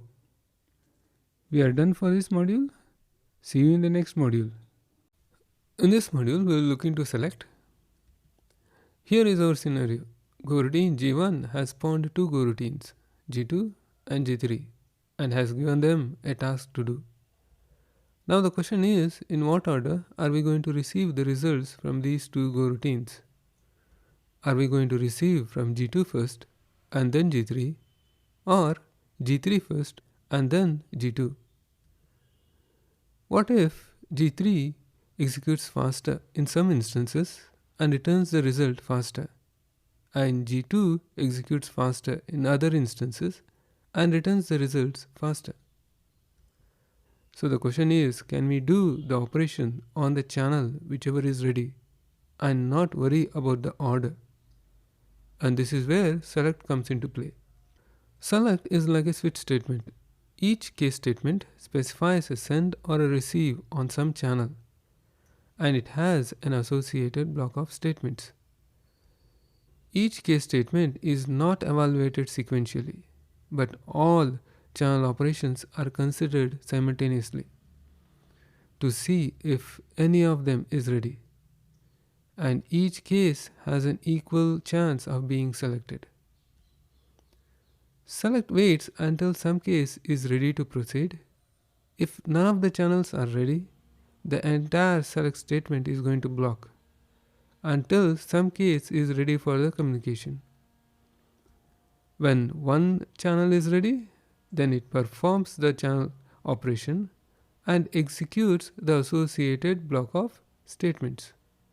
If multiple channels are ready, then it's going to pick one of them at random. Select is very helpful in implementing timeouts and non-blocking communication. You can specify timeouts on the channel operation by using select and time after function. Select will wait till there is a event on the channel or until the timeout is reached. The time after function will take a time duration as input and it returns a channel, and it starts a goroutine in the background and sends the value on that channel after the specified time duration. In this code snippet, the select will wait for a value to arrive on the channel ch for 3 seconds. If it does not arrive, then it's going to get timed out. You know channels are blocking, right? You can achieve non-blocking operation with select by specifying the default case. If none of the channel operation is ready, then the default case gets executed and the select does not wait for the channel. It just checks if the channel operation is ready. If it is, it performs the operation. If not, then the default case gets executed. So in this code snippet, if some goroutine has already sent a value on the channel ch, then it will read the value. If there was no goroutine which has sent a value, then it just executes the default case. Some scenarios to consider are the empty select statement will block forever, and the select on the nil channel will also block forever. So let us summarize. So you saw select is like a switch statement with each case statement specifying a channel operation, and the select is going to block until there is any case ready for the channel operation. With select we can implement timeout and non-blocking communication, and select on nil channel will block forever. In the next module we will do some coding exercise. I am in the folder 01 exercise, 03 select, 01 select. Here we have a program that we need to complete. Here we have defined two channels, channel 1 and channel 2 of type string. There are two goroutines which are sending message on these channels, one at an interval of 1 second and the second one at an interval of 2 seconds. We need to complete this program by implementing multiplex receive on channel 1 and channel 2. So kindly open your IDE. Let us do this together. We use select with each case statement specifying the channel operation. Here we need to receive from channel 1 and channel 2. In the first case statement, let us receive from channel 1. We will print out the received message,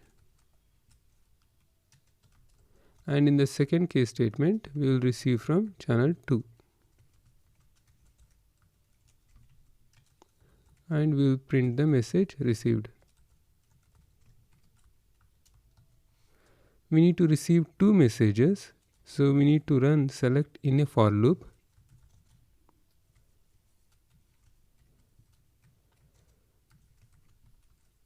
Two times.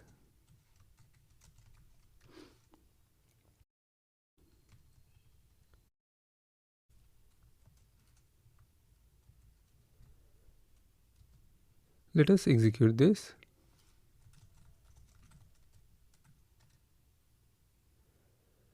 We are receiving the message from channel 1 first, and then we are receiving the message from channel 2. So what if the first Go routine were to send its message at a delay of 3 seconds? Let us execute this again. Now we are processing channel 2 first and then channel 1. So in this way, select enables us to process on the channels in the order in which the values arrive on the channel, rather than the order in which they are coded. Okay. I'm in the folder 01 exercise, 03 select, 02 select. Here we have an exercise. We need to implement timeout for the receive on the channel CH. Since our Go routine is sending the message at a delay of 2 seconds, let us set a timeout of 3 seconds on the receive on this channel using select and time after function. So kindly open your IDE. Let us do this together.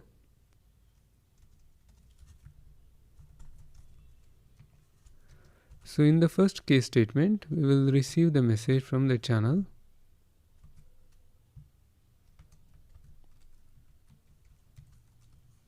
In the second case statement, we will call on time after function and pass the time duration as 3 seconds. And time after function returns a channel we want to receive on that channel. And if we hit a timeout, we want to print timeout. Let us execute this.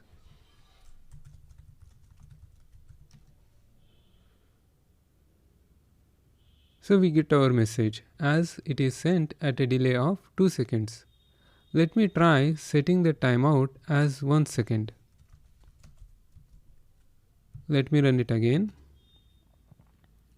So in this case, we get timeout. In this exercise, we used select and time after function to implement timeout on channel operation. I'm in the folder 01 exercise, 03 select, 03 select. Here we have a Go routine which is sending the message at an interval of 1 second. In the main routine, we are receiving the message on that channel. But we do not want to block the main routine for 1 second for the message to arrive. We want to check if there is a message on the channel. If there is, then we want to process that. If not, then we want to proceed with other computation and come back and check on the channel for any message in the next iteration. So we need to implement non-blocking communication using select with default case statement. So let us do this. Kindly open your IDE. We will use select. In the first case statement, we will receive the message on the channel. And then we specify the default case. If there is no message, we want to print no message received. Okay, so let us execute this.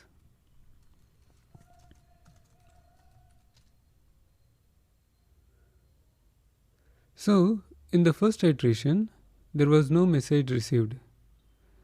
The main routine did not block, but proceeded with its other computation.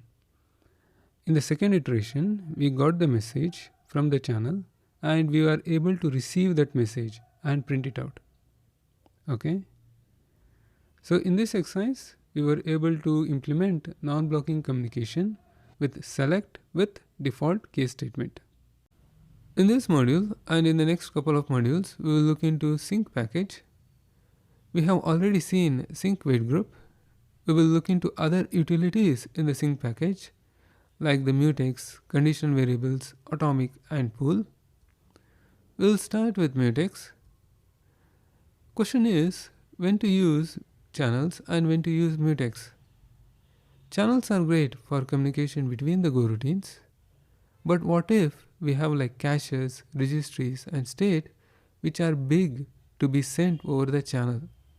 And we want the access to these data to be concurrent safe so that only one Go routine has an access at a time. So this is where classical synchronization tools like the mutex comes into the picture.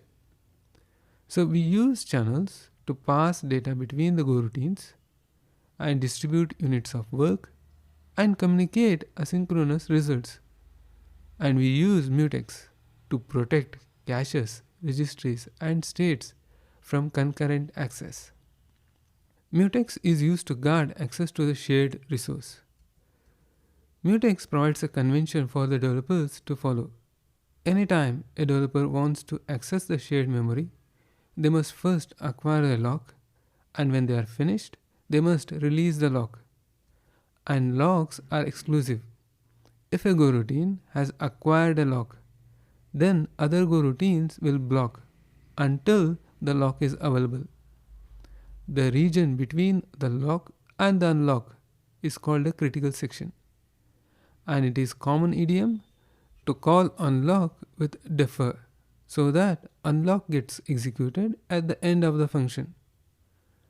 The critical section reflects the bottleneck where only one Go routine can be either be reading or writing to the shared memory. If the Go routine is just reading and not writing to the memory, then we can use read-write mutex. Sync RW mutex allows multiple readers access to the critical section simultaneously, unless the lock is being held by the writer. The writer gets the exclusive lock.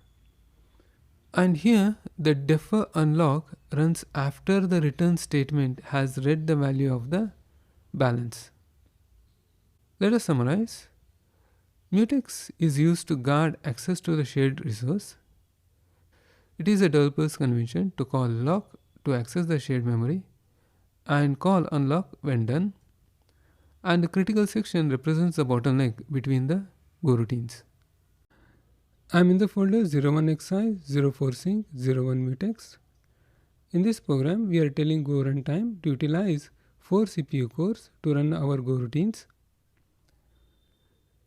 Here we have a balance variable.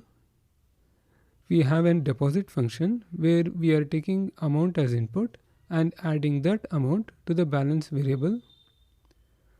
We have a withdrawal function which is subtracting the amount from the balance variable.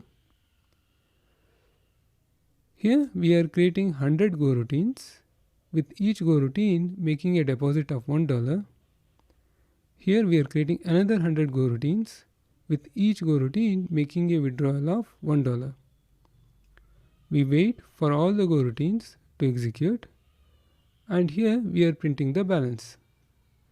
So if I am making 100 deposits of $1 and 100 withdrawals of $1, then what should be the resultant balance?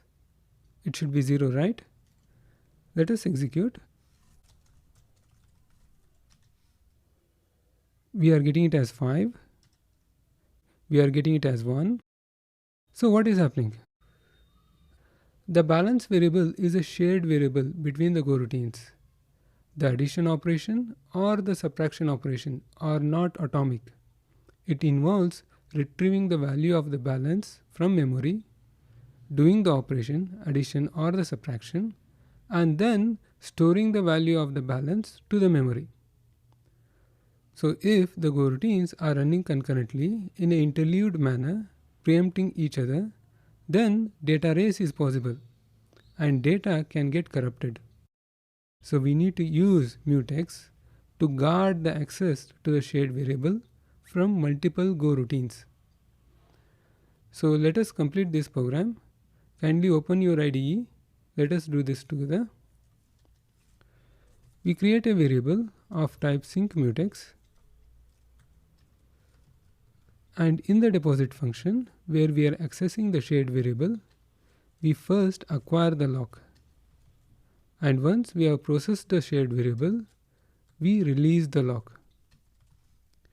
Similarly, in the withdrawal function where we are accessing the variable balance, we first acquire the lock, and we can use defer keyword to call unlock method.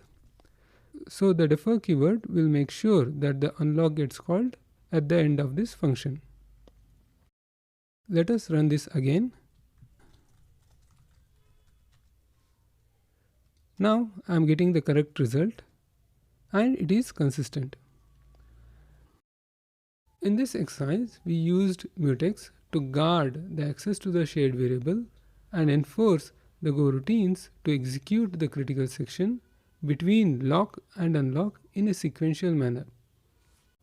In this module, we will look into atomic utility provided by the sync package. Atomic is used to perform low-level atomic operation on the memory. It is used by other synchronization utilities. It is a lockless operation. Here in this example, we are using atomic operation on the counters. We use the add method to increment the value of the counter, and this add method can be called by multiple Goroutines concurrently, and the access to the memory will be concurrent safe. And we use the load method to read the value of the counter in a concurrent safe manner. In the next module, we will be doing some coding exercises on this.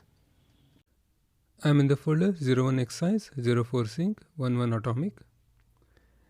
Here we are setting the gomaxproc environment variable to 4, which tells Goruntime to use 4 CPU cores to run our Goroutines. So 4 Goroutines can be running in parallel. We have a counter. We are setting up a loop for 50 iterations, and in each iteration we are spinning a Goroutine. Each Goroutine is incrementing the counter 1000 times.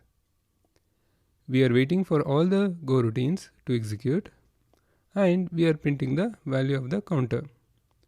So what should be the value of the counter? Each Goroutine is incrementing the counter 1000 times, and we have 50 Goroutines. So it should be 50 multiplied by 1000, 50,000, right? So let us check. We are getting a wrong output, and the output is inconsistent. So what is happening here? The variable counter is being accessed by multiple Goroutines that can be running in parallel, and the increment operation is not concurrent safe. So there will be a data race, and the data can get corrupted. For this exercise, we will use atomic package to increment the counter in a concurrent safe way. So let us do this together. Kindly open your IDE. We will use atomic package, add method. Our counter is of type uint64, so we will use uint64 method. We will pass the address of the counter, and we set the delta as 1, as we need to increment the counter by 1. Let us execute again.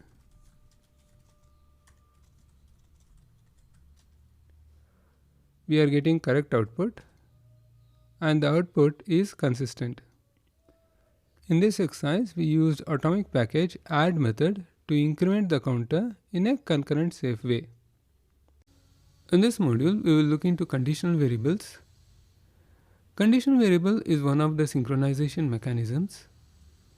A conditional variable is basically a container of Goroutines that are waiting for a certain condition. The question is, how can we make a Goroutine wait till some event or a condition occurs? One way could be to wait in a loop for a condition to become true. In this code snippet, we have a shared resource, a map that is being shared between the Goroutines. And the consumer Goroutine needs to wait for the shared map to be populated before processing it. So first, we will acquire a log. We check for the condition whether the shared map is populated by checking the length of the map. If it is not populated, then we release the log, sleep for an arbitrary duration of time, and again acquire a log and check for the condition again.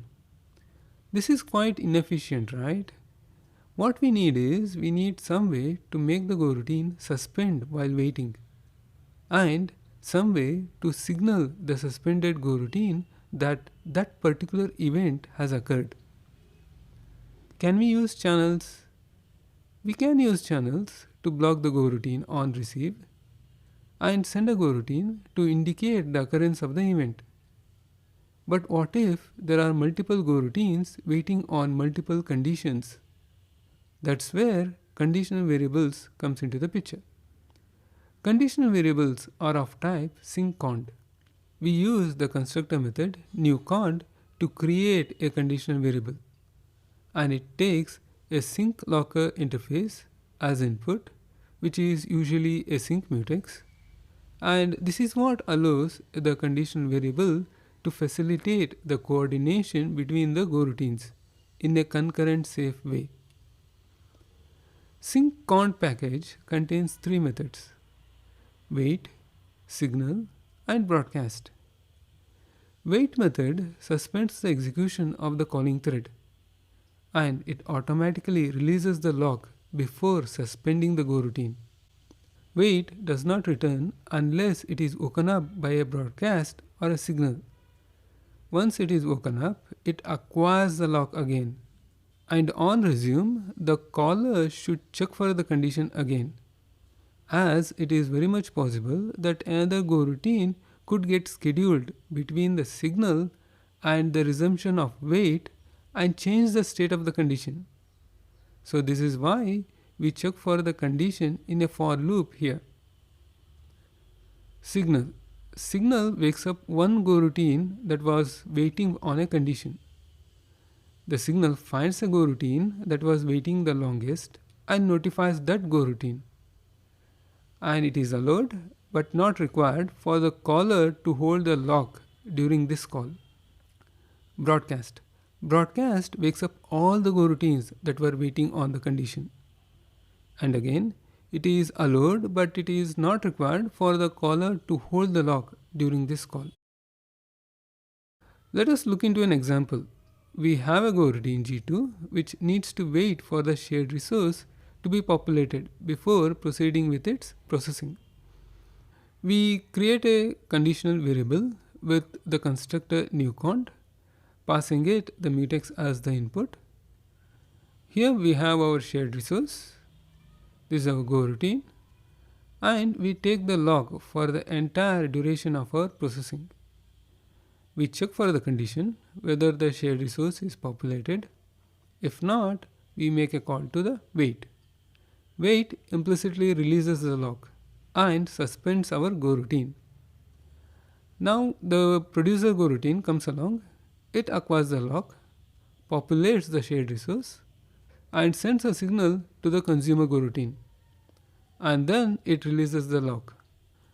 On receiving the signal, the consumer Goroutine is put back to the runnable state, and wait acquires the lock again. The wait returns, we check for the condition again, and then we proceed with our processing, and we release the lock. So this is how the wait and signal mechanism works. If there are multiple Goroutines waiting on a condition, then we use broadcast. The broadcast will send the signal to all the Goroutines that were waiting on the condition. So in this way, we are able to coordinate the execution of the Goroutines when they need to wait on an occurrence of a condition or an event. Let us summarize. So we saw that the conditional variables are used to synchronize the execution of the Goroutines, and there are three methods. Wait suspends the execution of the Goroutine. Signal wakes up one Goroutine that was waiting on the condition. Broadcast wakes up all the Goroutines that were waiting on that condition. In the next module, we will do some coding exercise. I am in the folder 01 exercise 04 sync 21 cond. We have a Goroutine that is operating on a shared resource, and it is waiting for the shared resource to be populated in a for loop, sleeping for 1 millisecond and checking the condition again. This is our to do. We need to suspend the Goroutine until the shared resource is populated. Let us do this together. Kindly open your IDE and come to this program. First, we need to create an instance of a mutex. Then we create a conditional variable using new count constructor, and we pass the instance of the mutex as the input. We come to our Goroutine where we are accessing the shared resource. We first acquire the lock. We check for the condition. If it is not met, then instead of sleep, we call wait method. The wait method is going to release the lock and suspend the Goroutine. After our processing, we are going to release the lock. We come to our main routine. We acquire the lock, populate the shared resource, and we need to send a signal to our Goroutine that the condition is met. So we call the signal method and we release the lock. Now let us execute this.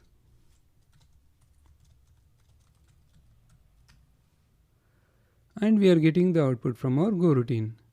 Our Goroutine is printing the contents of the shared resource. In this exercise, we used conditional variable to coordinate the producer and the consumer Goroutines of the shared resource. I am in the folder 01 exercise, 04 sync, 22 cond. Here we have two Goroutines that are waiting on different conditions. The first Goroutine is checking the length of the shared resource. If it is less than 1, then it's going to sleep for 1 millisecond and then check for the condition again. The second Goroutine is going to check whether the length of the shared resource is less than 2, then it's going to sleep and again check for the condition. In our main routine, we are populating the shared resource. So we need to complete this program to suspend both of our Goroutine until the shared resource is populated. So kindly open your IDE and come to this program. First, we create an instance of the mutex.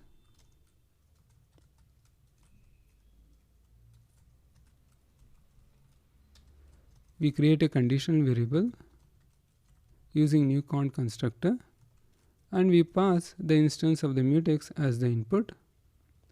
We come to our first Goroutine where we are accessing the shared resource. We acquire the lock there and we check for the condition. If the condition is not met, then instead of sleep, we call wait method, and after our processing, we release the lock.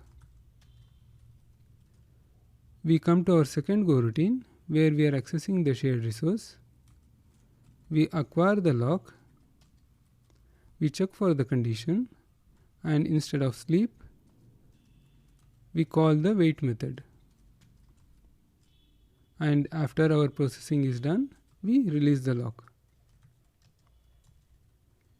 We come to our main routine where we are populating the shared resource. We acquire the lock, we populate the shared resource, and we need to wake up both of our Goroutines. So what we do here? We use the broadcast method to send a broadcast signal to all of our Goroutines to indicate that the condition on which they are waiting is met. So we use broadcast method here and we release the lock. Let us execute this now. And here we are getting the output from both of our Goroutine.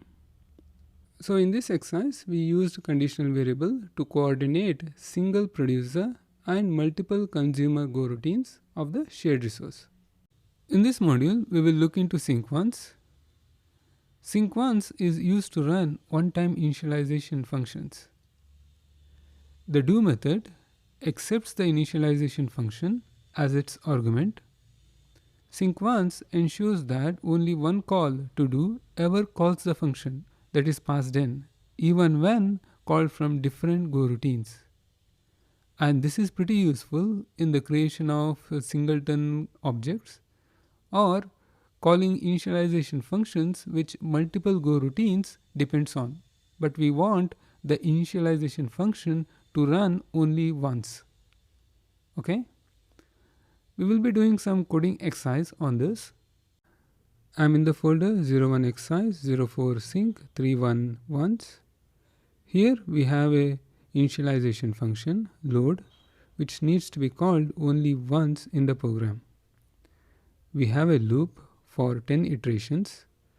On each iteration we are spinning a Go routine.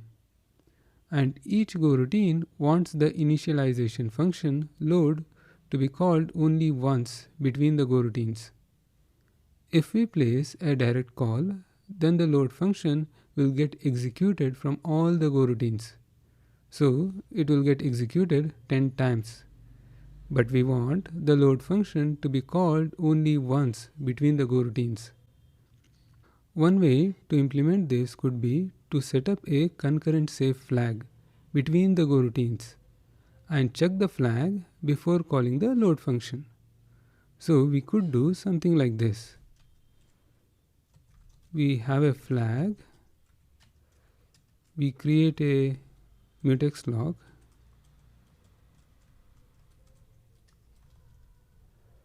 we come here, acquire the mutex log first, check for the flag. If it is not set, then call the load function and then set the flag to true, and then we release the log. So there is some work, right, to make it concurrent safe. Luckily, Gopher guys have already done this for us. I'm in the sync package in the file once.go. Here we have a struct once and there is a done flag and a mutex log. This mutex log ensures that the operation on the flag and the function execution happens in a concurrent safe way. We have a do method which takes a function as input and ensures that only the first call ever invokes the function f, even though do method might get called multiple times. So we will use this in our program. So kindly open your IDE. Let us do this together. I will remove this part. This is not required. And this is also not required. So we need to declare a variable once of type sync once, and we call the do method, pass load function as the argument. Now let us execute this. Now we see that the load function got executed only once, even though we are calling it from 10 Go routines. So in this exercise, we used sync once package to ensure that the initialization function is called only once. In this module, we will look into sync pool. Pool is commonly used to constrain the creation of expensive resources like the database connections, network connections, and memory. We will maintain a pool of fixed number of instances of the resource, and those resources from the pool will be reused rather than creating new instances each time whenever the caller requires them. The caller calls the get method whenever it wants access to the resource, and this method will first check whether there is any available instance within the pool. If yes, then it returns that instance to the caller. If not, then a new instance is created which is returned to the caller. When finished with the usage, the caller calls the put method, which places the instance back to the pool, which can be reused by other processes. In this way, we can place a constraint on the creation of expensive resources. In the next module, we will be doing some coding exercise on this. I'm in the folder 01 exercise, 04 sync, 41 pool. Here we have a log function that uses the bytes.buffer to wrap around the debug string that is being passed as input, and here it is prefixing the debug string with the current time and writing it out onto the IO writer that is being passed in as the input. In the main routine, we are calling the log function twice and we are passing stdout and debug strings as the input. The issue with the log function is each call to the log will result in the creation of a new bytes.buffer. If the log function is getting called from thousands of places in your application, then that could lead to a lot of stale memory and lot of work for the garbage collector, and the application can become slow. To solve this issue, we can use sync pool to hold the pool of bytes.buffer that can be reused instead of creating new instances on each call. So let us complete this program. Kindly open your IDE and come to this program.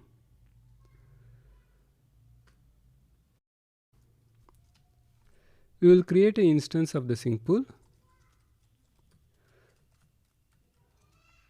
equal to sync.pool.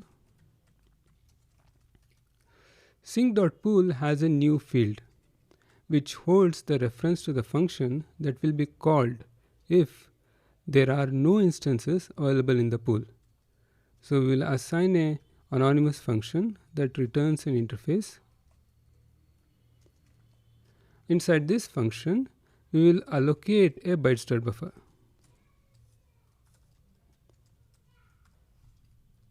And return from this function. We will add a print statement that we are allocating new bytes.buffer. We will come to our log function. Instead of creating the instance of the bytes.buffer for each call, we get the instance from the buffer pool.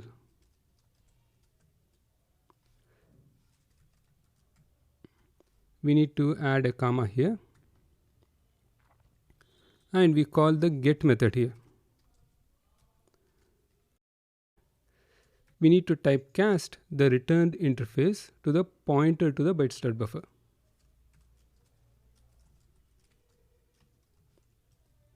And we reset the contents of the buffer.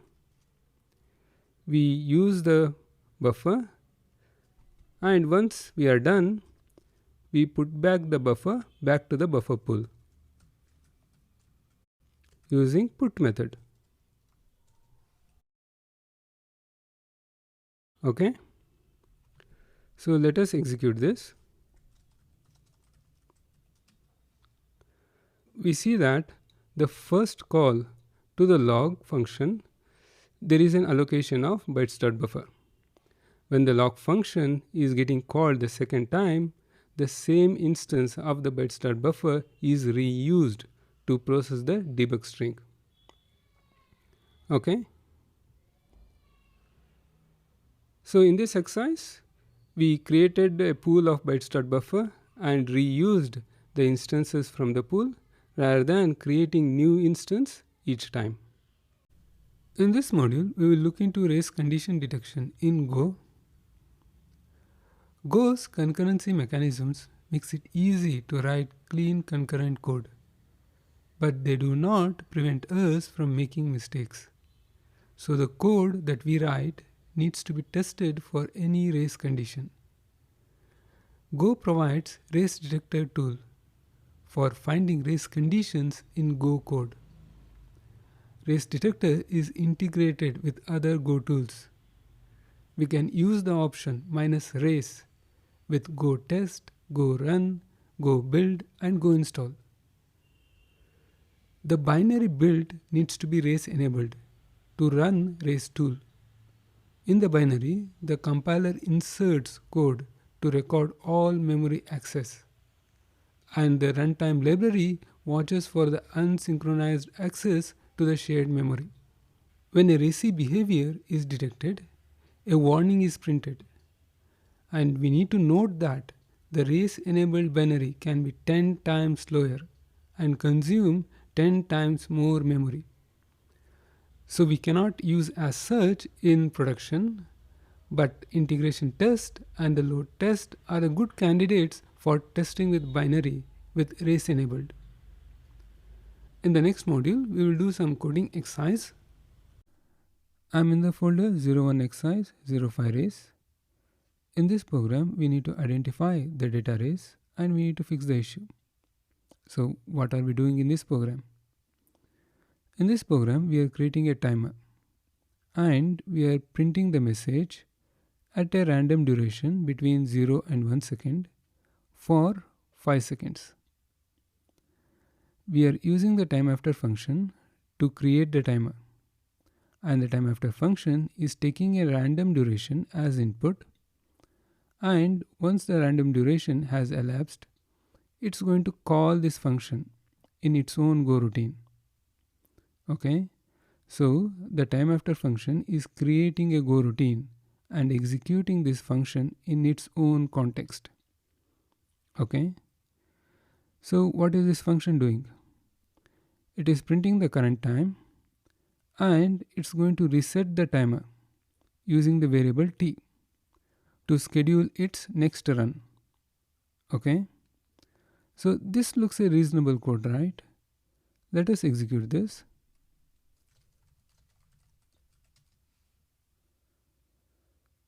So it is printing the timer values between 0 and 5 seconds and the output is normal.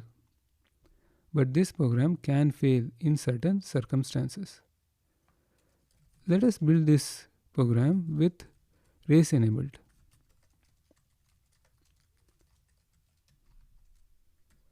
Let me run it again.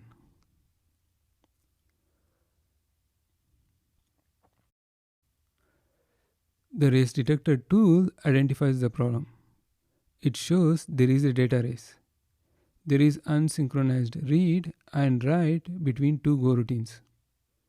So what is happening here? The variable t is being accessed by two Goroutines, the main Goroutine and the time after func Goroutine. In a working condition, the time after func is going to assign a value to variable t, and time after func Goroutine is going to use that variable to reset the timer. But what happens if the random duration that is generated is very small? In that case, it is very much possible that the time after func Goroutine gets scheduled before the value is assigned to the variable t. In that case, the time after func Goroutine will be trying to reset the timer on a nil value, which can lead to program crashing. So how can we fix the issue?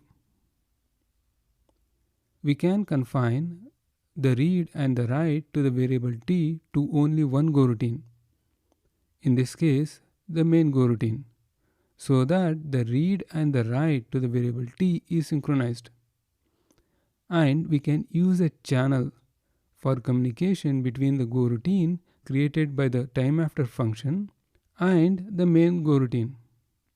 So when the time after function wants the timer to be reset, it's going to send a message to the main Goroutine, and the main Goroutine is going to reset the timer.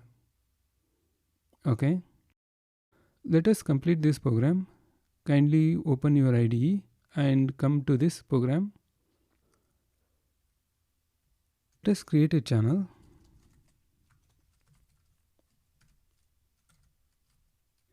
Of type bool. We come to time after func function and we send a signal on this channel.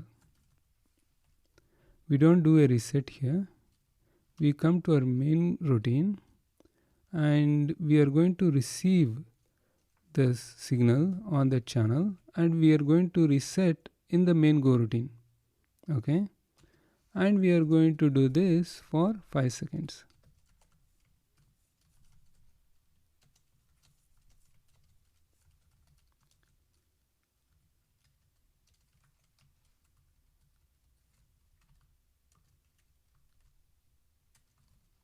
Let us run this again now. Let me clear that.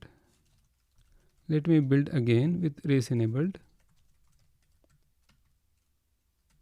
Let me execute. Now there is no race condition detected. In this exercise, we used race detector tool to detect race condition, which was not very obvious at the look of it, and we were able to fix it by confining the scope of the variable to only one Goroutine. I'm in the folder 01 exercise, 07 exercise web crawler. Here we have an implementation for the web crawl. The current implementation is sequential. It finds links one page at a time. In the main routine, we are calling the function crawl, which takes an URL and the maximum depth to which we want to crawl as input. In the crawl function, it is calling function findLinks and passing it an URL. In the findLinks function, we do an HTTP GET on the URL. We check if the status is OK. If not, we return an error status.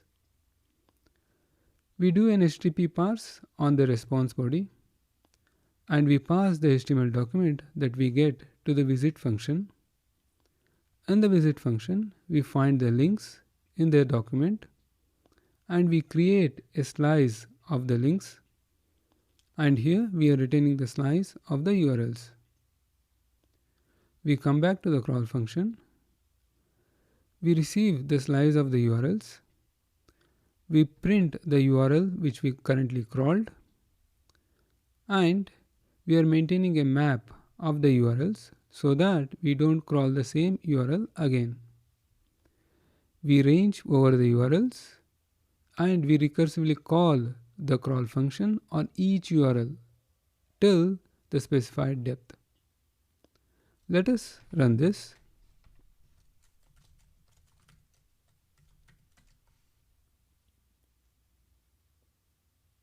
It has started to crawl the URLs on the web page. It is doing it recursively. It could take some time. I will fast forward the video. It took 1 minute 4 seconds to recursively crawl the URL andcloud.io to a depth of 2. Now we need to modify the crawl function to fetch the URLs in parallel. Our work is only in the crawl function. Kindly open your IDE and try to do this. In the next module, we will look into the solution. I'm in the folder 01 exercise, 07 exercise web crawler. Now let us implement the concurrent version of the crawl function. Let me remove the previous sequential version. First, let us make sure we use all the CPU cores that are available on our machine. And how do we do that? By setting gomaxproc environment variable, right? And we are going to set it to number of CPUs on our machine. We come here. We are going to create a data structure result. That's going to hold the data that will be passed between the Goroutine that we will create for running the findLinks function and our main routine. So it's going to contain URL, which is the URL we are crawling, URLs, which is going to be a slice of the URLs that will be returned from the findLinks function. It's going to contain error. To hold the error that could happen during HTTP GET or HTML parse, depth, to check if we have reached the maximum depth. We come to the crawl function. Here we are creating a channel, and this channel will be used to communicate the data between the Goroutine and the main routine. And what we are going to be communicating? The result. We create a function fetch, which we will be running as our Goroutine. It's going to take URL and depth as input. Here we are going to run the findings function, passing the URL. We are going to take the returned slice of URLs and the error, and we are going to form the result structure with the URL which we crawled, the slice of the URLs that was returned, and if there was any error, and the depth. We are going to pass this result to the channel. We come to our main routine. We are going to start the go routine using the fetch function. We are going to pass the URL and the depth as input. We are going to mark the current URL as fetched so that we don't have to crawl the same URL again. We set up a loop using fetching variable. Fetching variable will be used to check if we need to crawl the next level. And if we hit any error condition, then we want to terminate the loop. So we will initialize it to 1 and we check if it is greater than 0, and for each iteration we are decrementing it by 1. If we want to crawl the next level of the URLs, then inside the for loop body we are going to increment the fetching variable. If we encounter any error, then we want to make sure that the loop terminates. Okay. Now let us receive the result from the channel.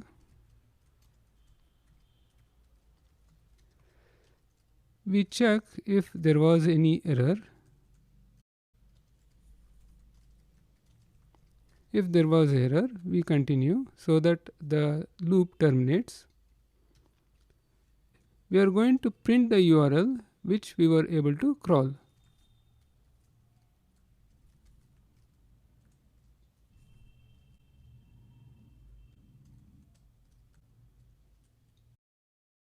We check if the depth is still greater than 0.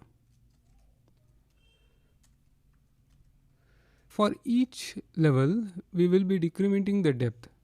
So once we have reached the maximum depth, the depth value should be 0. If it is greater than 0, then we want to crawl the next level of URLs. So we set up a loop.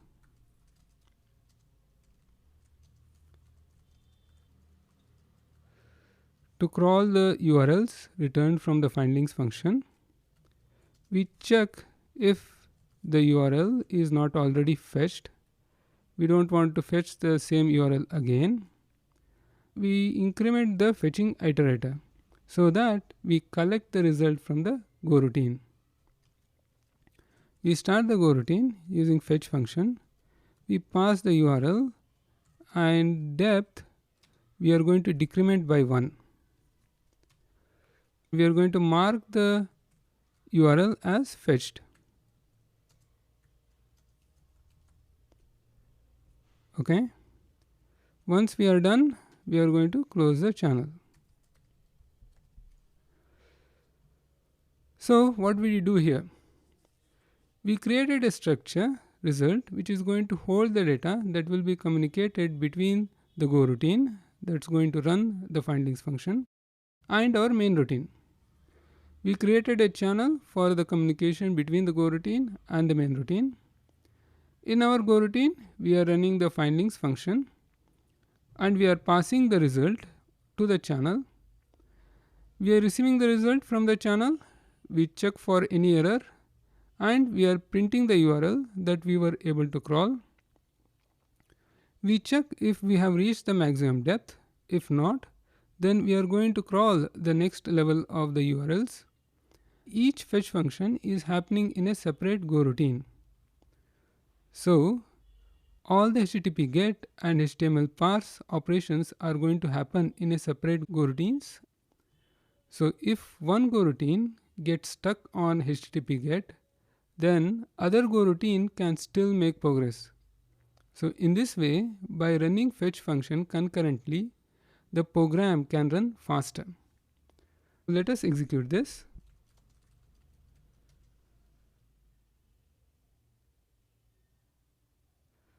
It has started to crawl.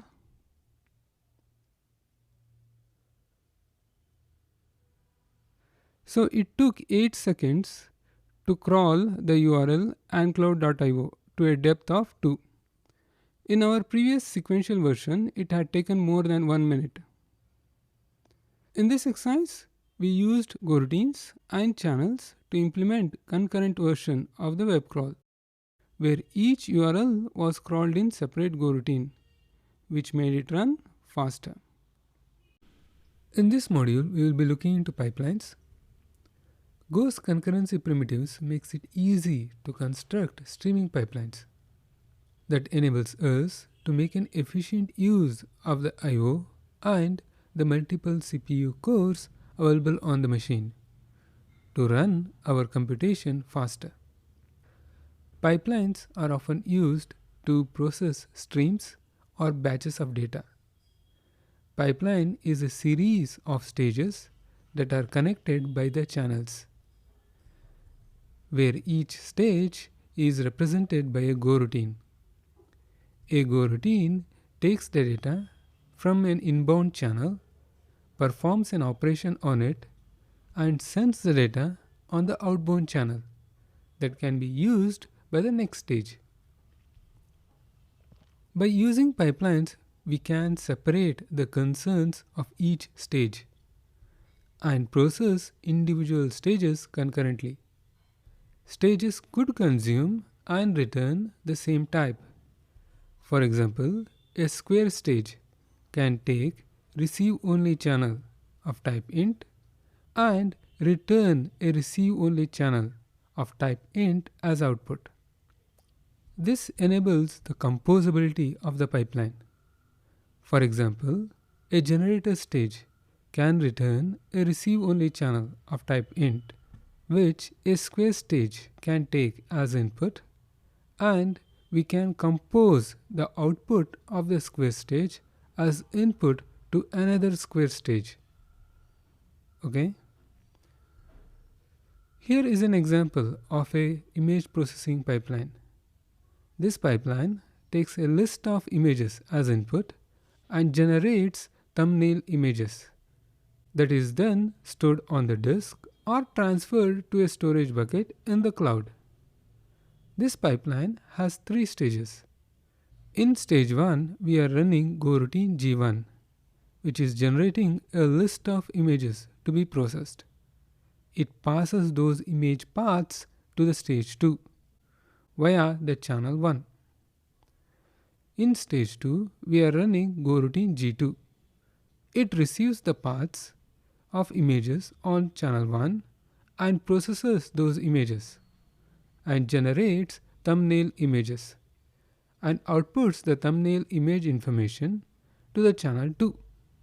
In stage 3, we are running Goroutine G3, that is receiving the thumbnail image information on channel 2, and it stores the thumbnail images on the disk or transfers those images to a storage bucket in the cloud. So what we see here is we have separated the concerns into different stages. G1 is only concerned about getting the list of images to process. G2 is only concerned about image processing. G3 is only concerned about storing the images. And all these stages can run in parallel, utilizing the multiple cores available on the machine. If there are too many images to be processed, then we can scale up the number of Goroutines in stage 2 to process the images faster. Okay? Let us summarize. In this module, we saw what are pipelines used for. Pipelines are used to process streams or batches of data. Pipelines enables us to make an efficient use of the I/O and multiple CPU cores to run our computation faster. Pipeline is a series of stages connected by channels, and each stage is represented by a Goroutine. In the next module, we will be doing a coding exercise. I'm in the folder 02 exercise, 02 pipeline, 01 pipeline. In this exercise, we will build a pipeline with 3 stages. The first stage is a generator, which is going to take a sequence of integers as input and sends them on a channel. The second stage is a square.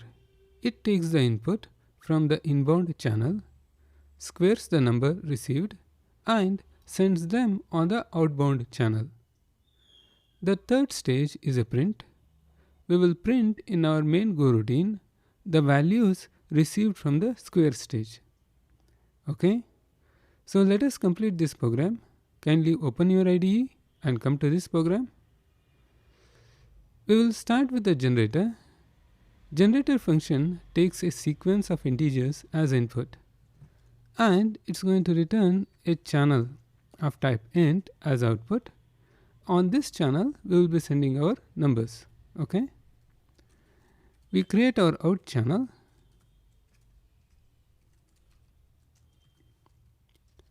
We return the out channel. We spin a Goroutine.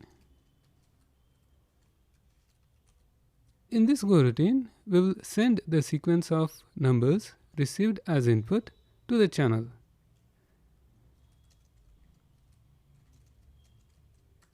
We range over the numbers and we will send that on the channel. And once we have sent all the values, we will close the channel so that the next stage can unblock. We come to the squares function. Squares function is going to take a receive only channel as input.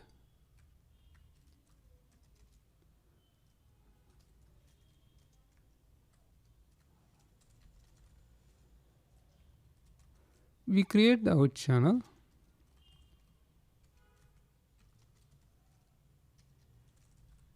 We return the out channel. We spin a Goroutine.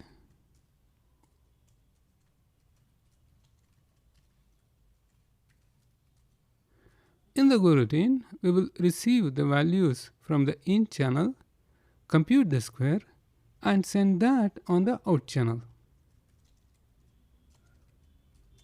We range on the in channel. We compute the square and send that on the out channel. Once the range exits, which is going to happen when the generator has sent all of its values and closes its channel, we will close this channel to unblock the next stage. Okay, we come to the main routine. In the main routine, we are going to set up the pipeline. We will start the first stage of Goroutines by calling the generator function and passing that a sequence of numbers as input. We take the returned channel and we will start the second stage of Goroutines by calling the square function, passing that the channel that was returned by the generator function. And we will take the output.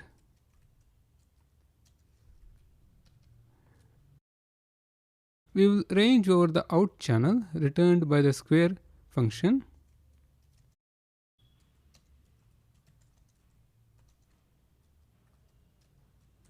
We will print the values received. Okay. Let us execute this. We get the output 4 and 9, which are squares of the number 2 and 3. This was one way of building a pipeline, but there is another elegant way. So let us do that. Let me delete this.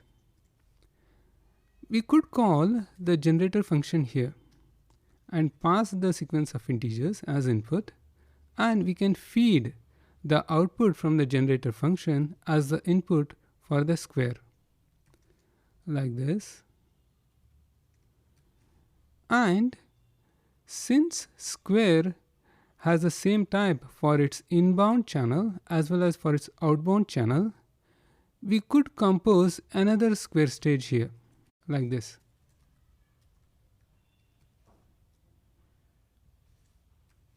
Okay, let us try to execute this.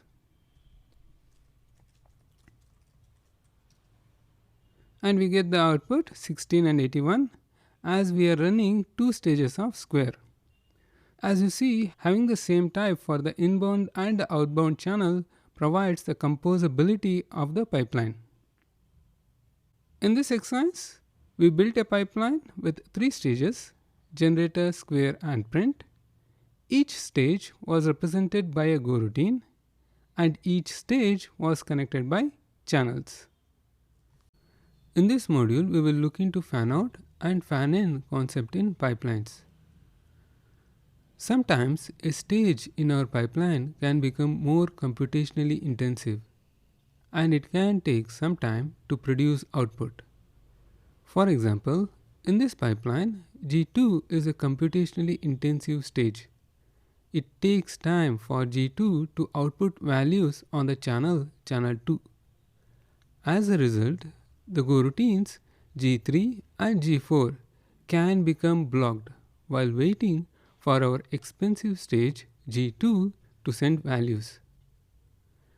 So the question is, can we break a computationally intensive stage into multiple instances of the goroutines that can run in parallel to speed up the processing? That's where the concept of fan out and fan in comes into the picture. The term fan out is used when we start multiple goroutines to handle the input from the channel. Multiple goroutines read data from the same channel. By fanning out, we can distribute the work amongst a group of worker goroutines to parallelize the CPU usage and the I/O usage. The term fan in is used to describe the process of combining the multiple results into one channel. In this diagram, the goroutines G2A, G2B, and G2C are reading the data from the same channel, channel 1, and output the computational result on the individual channels, channel 2A, 2B, and 2C. Merge goroutines MA, MB, and MC will collect that output from multiple channels and write them to a single channel, channel 2. In this way, by parallelizing the computationally intensive stage, we can speed up the computation and the pipeline is going to run faster. Let us summarize. In fan-out, we start multiple goroutines to read data from a single channel, which enables us to distribute the work amongst a group of goroutines to parallelize the CPU usage and the I/O usage. This helps the computationally intensive stage to run faster, and in turn, the pipeline is going to run faster. We saw what is fan-in. Fan-in is a process of combining multiple results into one channel. We create a merge goroutines to read data from multiple input channels and send the data to a single output channel. In the next module, we will be doing some coding exercise. We are continuing with our previous exercise where we had a pipeline with three stages: generator, square, and print. In this exercise, we want to pretend that our square stage is very expensive. So we want to fan out the square stage by creating two instances of the square goroutines.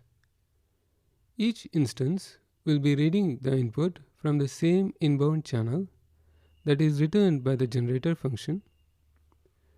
We want to use a new function, merge, to fan in the results.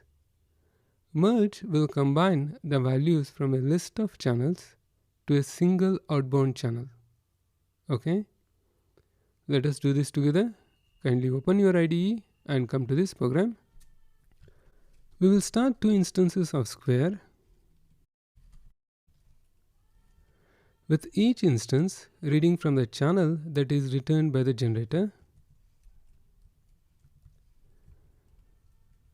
and each instance placing their output on separate channels, channel 1 and channel 2.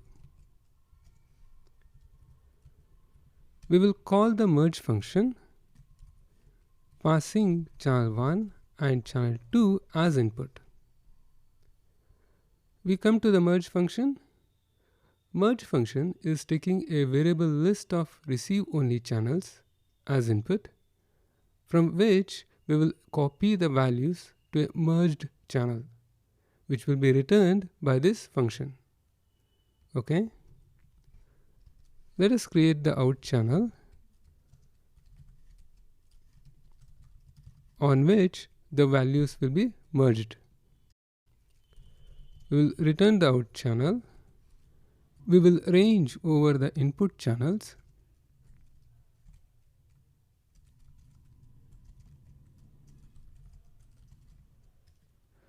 We will create a separate goroutine for each channel.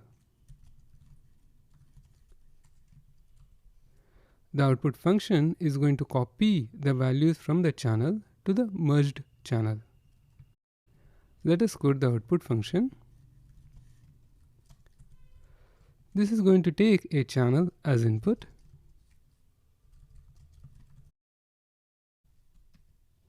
It's going to receive the values from this channel and send that on the out channel. The range loop will run until the channel C is closed. We need a wait group to synchronize the goroutines. So we'll create a variable for the wait group. We will add the number of goroutines that we are starting.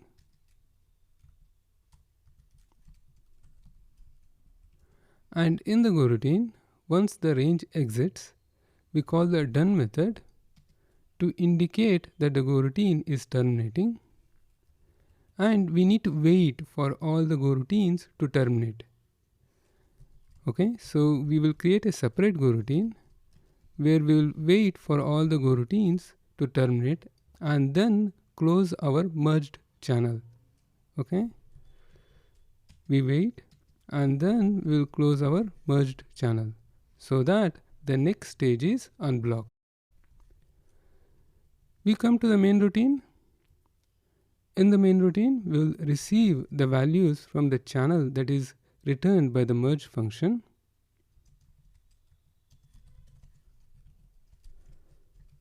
We will print the values out.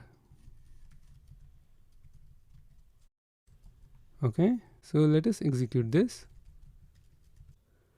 We are getting the values 4 and 9, which are squares of the number 2 and 3.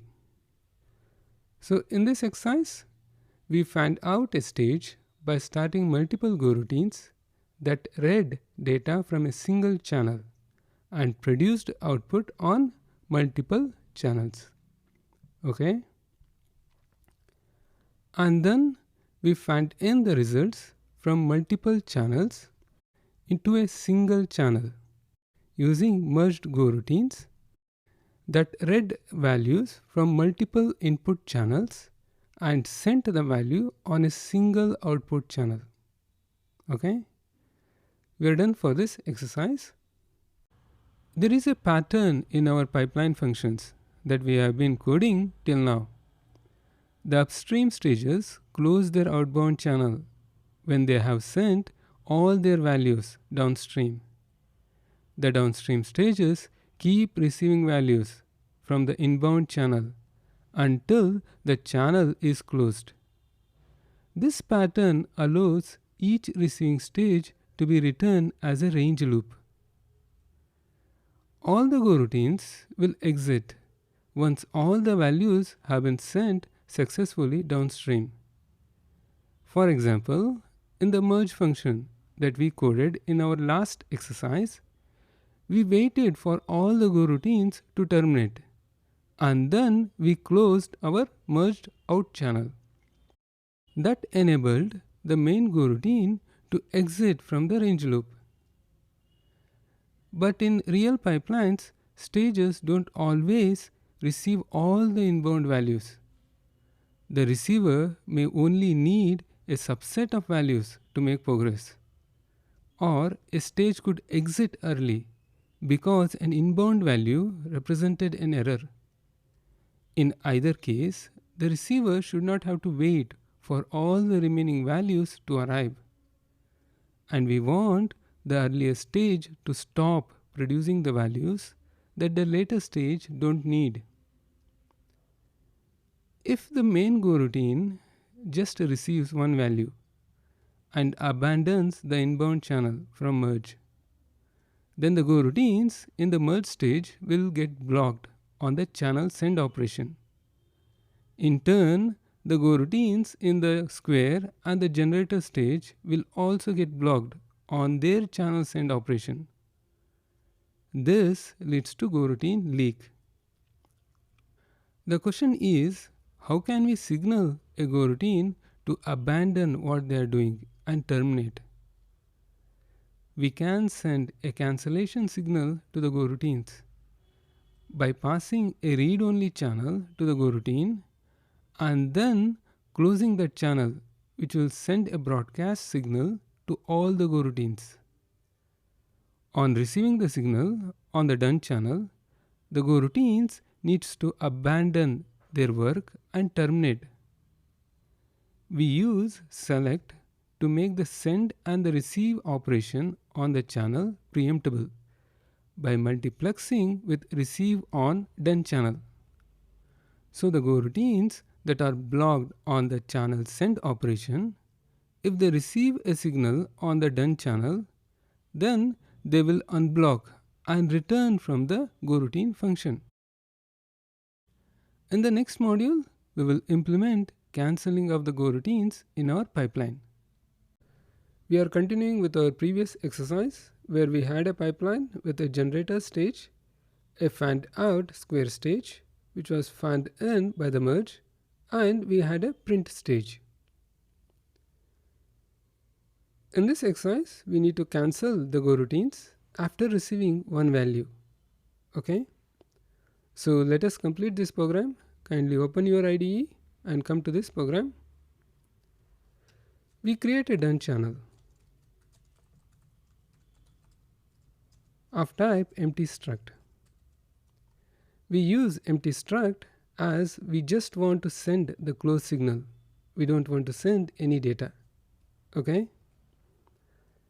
After receiving one value, we will close the done channel. Now we want the pipeline to be terminated. We will be passing the done channel to all the stages. It is a Go idiom to have the done channel as the first argument.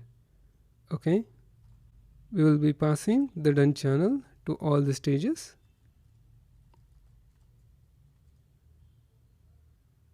Now we come to the merge function. We add the parameter done, which is of type receive only channel of type empty struct. We come to each channel operation and we use select to make the channel operation preemptible. We add a case statement for the send operation and we add a case statement to receive on the done channel. If we receive the signal on the done channel, we return from the function. Okay. We will make the wait group done as deferred so that it gets called on all the return paths. We come to the square stage. We need to do the same thing. We come to the channel operation. We use select. We add a case statement for the send operation and we add a case statement for the done channel and we return on receiving the done signal. We call the close on the channel with defer keyword so that it gets called on all the return paths. Okay. We need to repeat the same thing for the generator. We come to the channel operation, use select.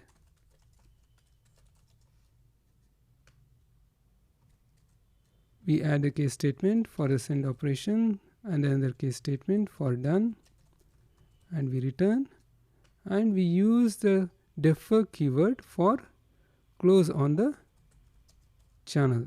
Okay.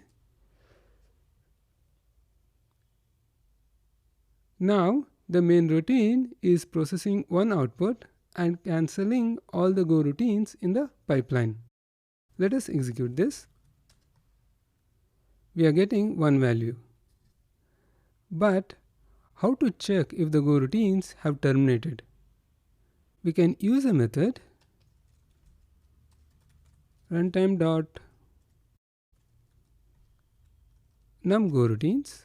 It returns the number of active Goroutines. Let us assign it to a variable. We will print that out.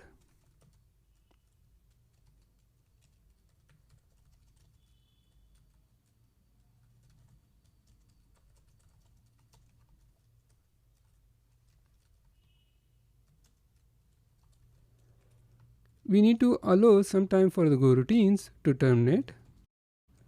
So we'll put the main Goroutine to sleep for 10 milliseconds. Okay, let us execute now. Now we can see that there is only one Goroutine which is active, that is the main Goroutine. In this exercise, we used done channel to cancel the Goroutines. We used select with case statement to receive on the done channel to make the channel operations preemptible. Here we have an image processing program. It takes a single directory containing images as input, and it's going to generate thumbnail images and saves them in a folder. It is processing sequentially, one image file at a time. Let us take a code walk. The main routine is taking one argument, that is the directory containing the images. We call the walk file function, passing the input directory as the argument. In the walk files, we are calling file path walk, which takes the root directory and the walk function as the input. The walk function gets called for each file or the directory in the root directory. Okay. We filter out for any error in visiting any file or the directory. We check if it is a file. If not, we return. We check the content type is image JPEG using the utility function getFileContentType.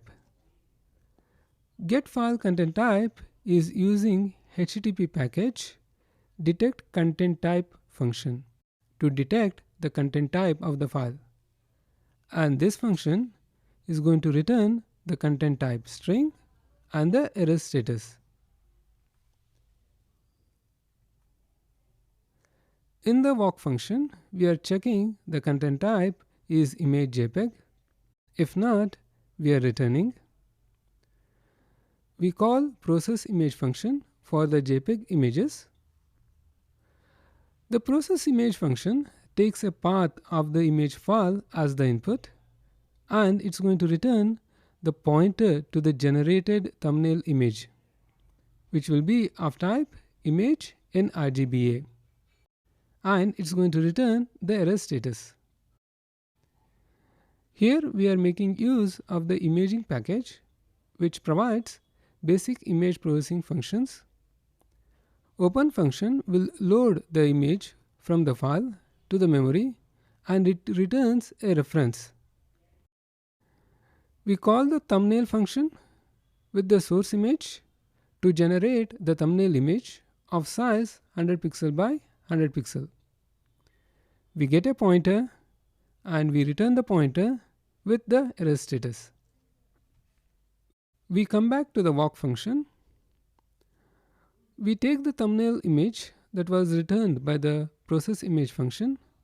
We save that on the disk by calling save thumbnail function. Save thumbnail function is taking the source image path and the thumbnail image. We form the path where we want to save the image. We call the function save in the imaging package, which saves the image on the given path and the file name. Okay. We come back to the walk function, and once all the files in the root directory is processed, the file path walk is going to return with an error status. We check if there was any error. If there was, we return the error, else we are going to return nil. In our main routine, we check for the error. If there was an error, we log fatal, else we are going to print the time taken to process all the images. Let us look into the images folder. Images folder contains the JPEG images, and there are 40 images. Okay.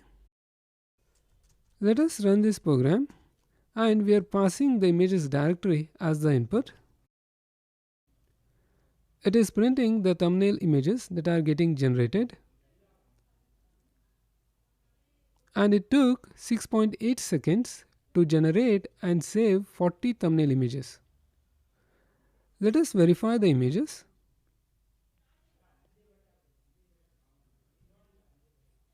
This is the original image, and this is the thumbnail image. Okay.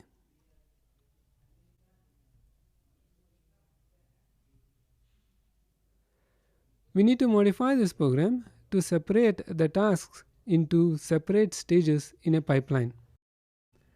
Like, we need to create stages like walk files as the first stage,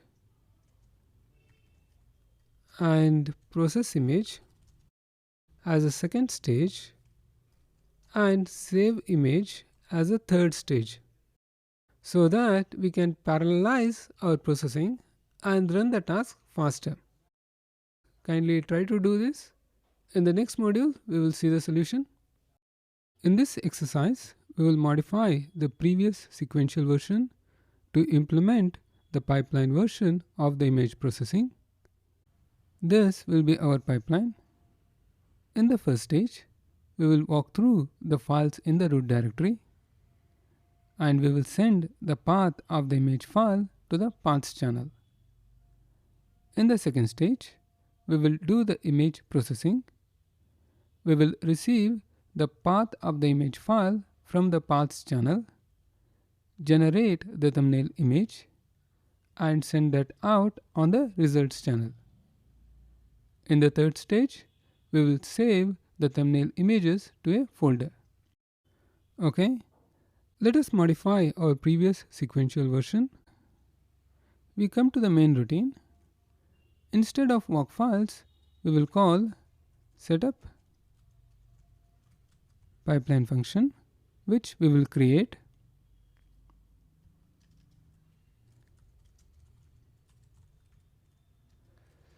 Setup pipeline function is going to take the root directory as the input and return an error status. We return null on the success case. We will create a done channel.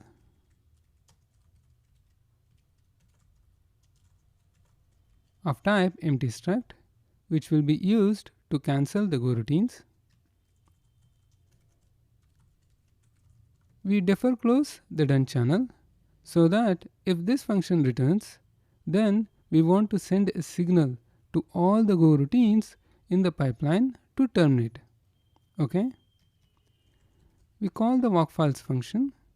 We send the done channel and the root directory as the input, and this will be our first stage of the pipeline.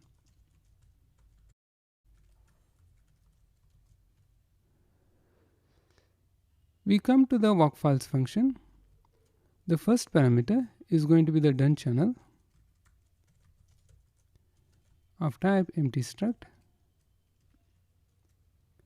The second parameter is the root directory.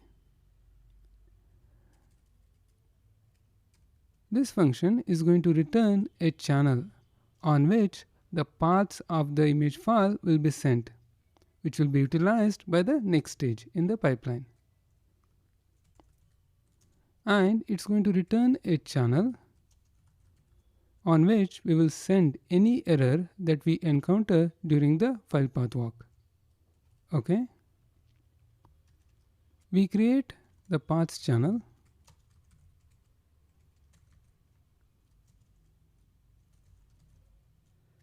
We create the error channel.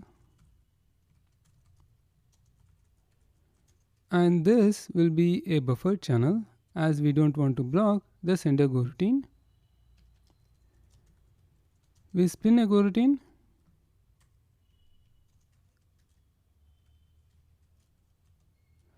And in the goroutine, we need to do the file path walk. So we need to move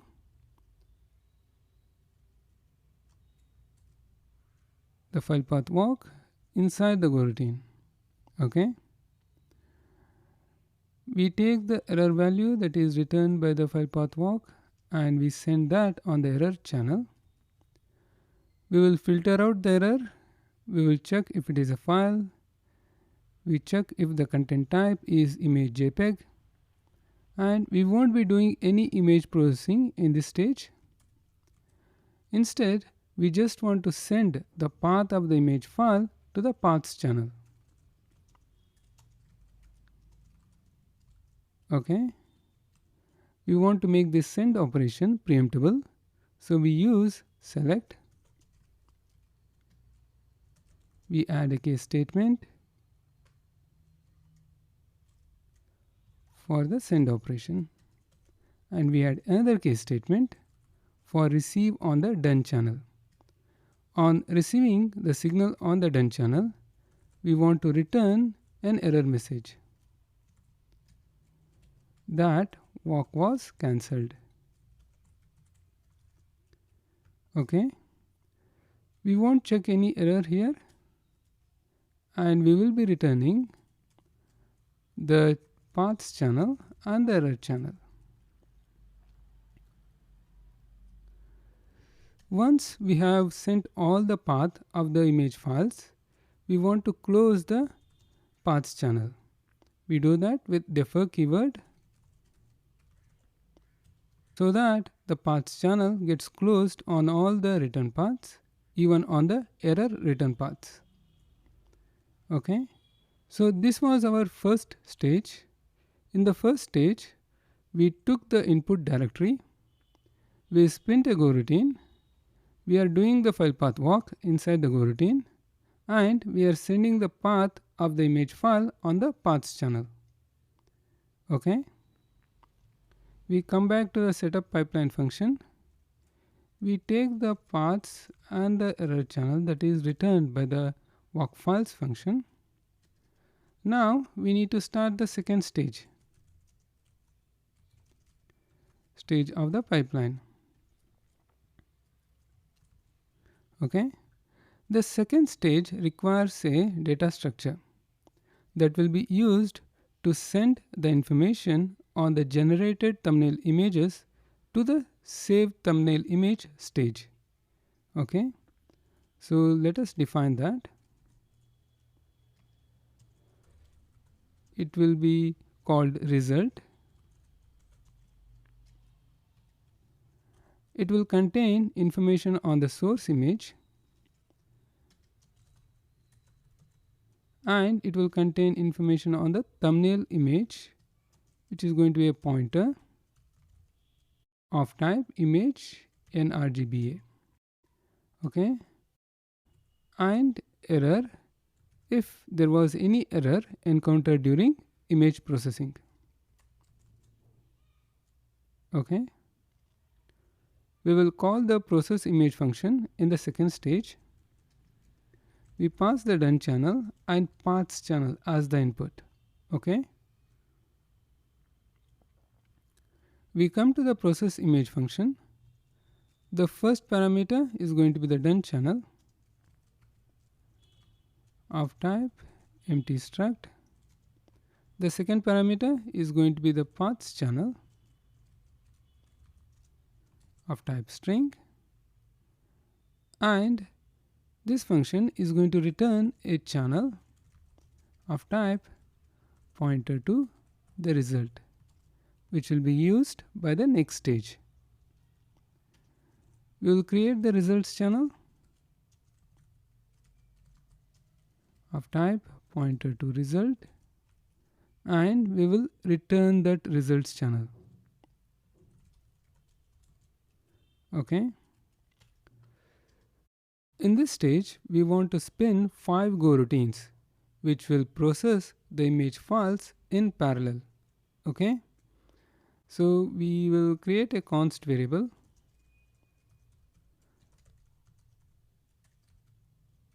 We set it to 5. We will start a loop.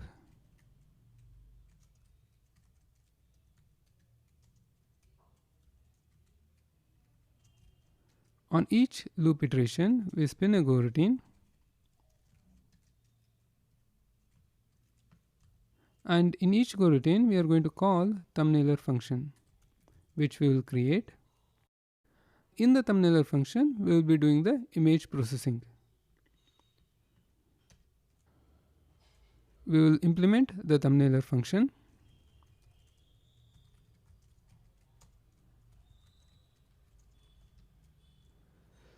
In the thumbnailer function, we are going to receive the path of the image file from the paths channel.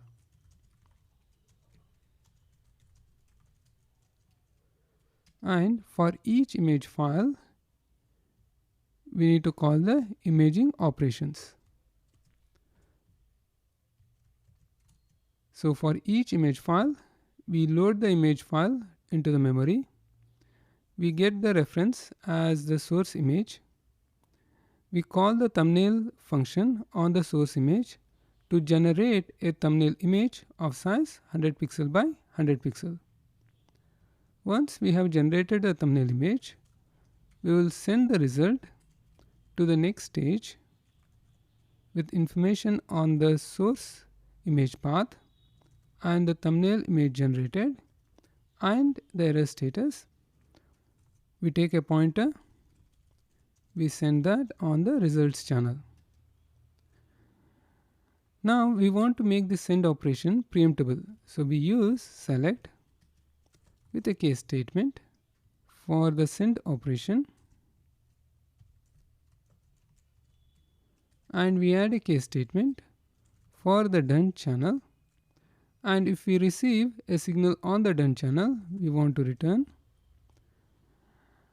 We need to handle the error scenario for the imaging open. So we copy select block, we paste here. If there is an error in opening the image, then there won't be any thumbnail image, and we want to return the error, which will be handled in the next stage. Okay. Now we need to use wait group to synchronize the Goroutines. We create a variable for wait group. We add the number of Goroutines that we are creating. And we come to the Goroutine. We call the method done. And we need to close the results channel. That we can do when all the thumbnailer Goroutines have terminated. So we spin a separate Goroutine here, which is going to wait for all the thumbnailer Goroutines to terminate. Once all the thumbnailer Goroutines have terminated, we want to close the results channel so that we unblock the Goroutines in the next stage. Okay, so this was our second stage where we took the paths channel as the input and we spent 5 Goroutines. In each Goroutine, we did the image processing. We generated the thumbnail image. We sent that on the results channel. Okay. We come back to the setup pipeline function. We take the returned results channel. Now we need to implement the third stage in our pipeline.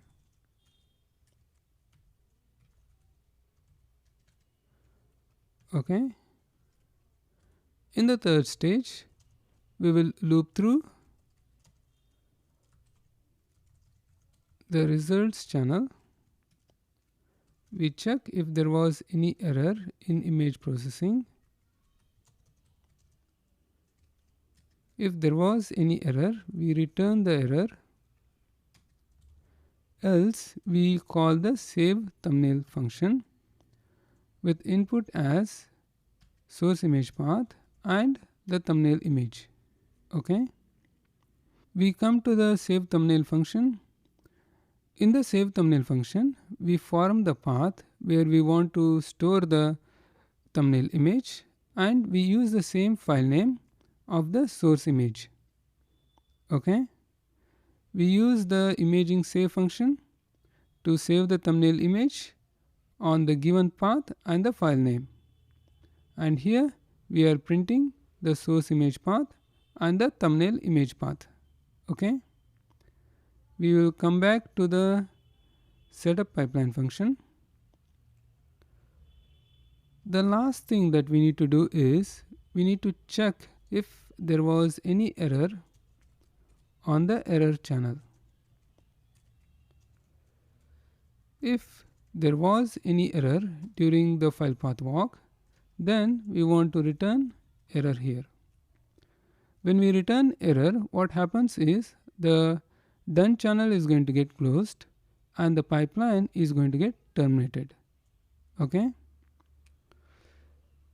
Let us summarize what we did till now. In the first stage, we are doing the file path walk. We are sending the path of the image files to the paths channel. In the second stage, we are spinning 5 Goroutines, and in each Goroutine, we are generating the thumbnail image, and we are sending the information on the thumbnail image on the results channel. In the third stage, we will receive the information on the thumbnail image and save that on the disk. Okay, let us execute this. We pass the images folder as the input. We are printing the thumbnail images that are getting generated. And it took 4 seconds to generate and save thumbnail images for 40 image files. Let us verify the images.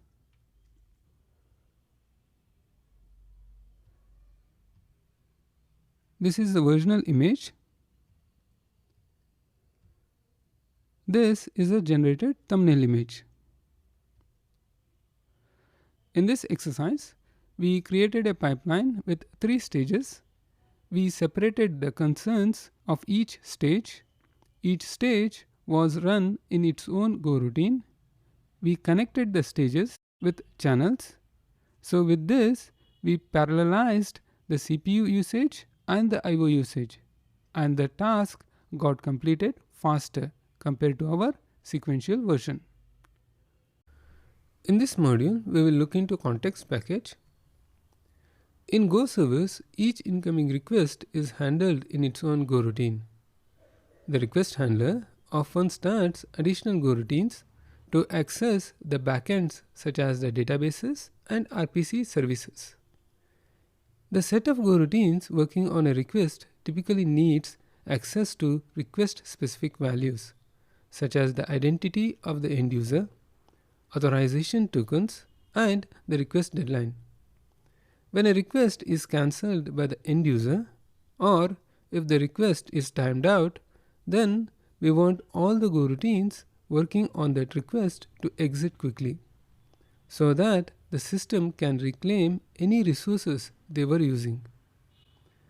So we need a way to propagate the request scope data down the call graph to all the Goroutines, and we need a way to propagate cancellation signals down the call graph to all the Goroutines.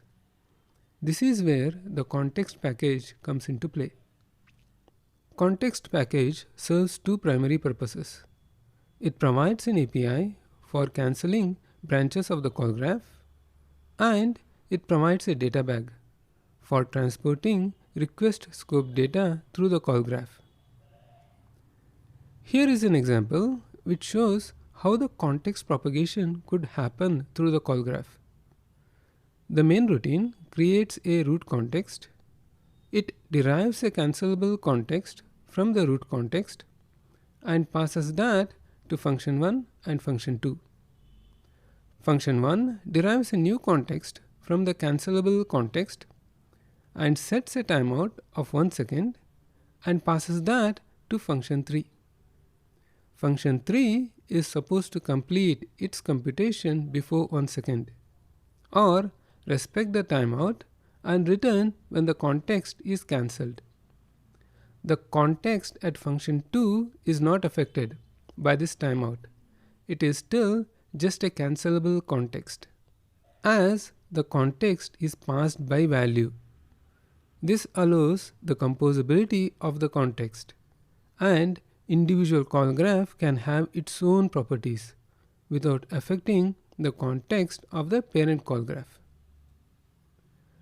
The core of the context package is a context type. The done method returns a channel that is closed when the context is cancelled or timed out. The error method returns an error indicating why the context was cancelled. The deadline method can be used to check if a context will be cancelled after a certain time. The value method returns the value associated with the key in the context. A context is safe for simultaneous use by multiple Goroutines. We can pass a single context to any number of Goroutines and cancel the context to send a signal to all the Goroutines to abandon their work and terminate. Now let us look into functions that are provided by the context package to create a new context: background and to do. Background returns an empty context. It is the root of any context tree. It is never cancelled and has no value and has no deadline. It is typically used by the main function, and it acts as a top-level context for the incoming request. Now let us look into to-do function. To-do also returns an empty context, but its intended purpose is to serve as a placeholder. It is used when we don't know which context to utilize, or if we expect our code to be provided with a context, but the upstream code has not yet furnished one. Then we use to-do context as a placeholder. Let us summarize. In this module, we saw what is context package used for. Context package is used to send request scoped values and cancellation signals across the API boundaries to all the Goroutines involved in handling a request. Context package provides functions to create context. Background returns an empty context, which is used as the root of the context tree. To do also returns an empty context, but its intended purpose is to be a placeholder until the upstream code is finalized. In this module, we will look into how context package can be used for the cancellation of an operation. Context as such is immutable. To add behavior, we need to derive new context value from the existing ones. Context package provides functions to add cancellation behavior. We have functions like with cancel, with timeout, and with deadline.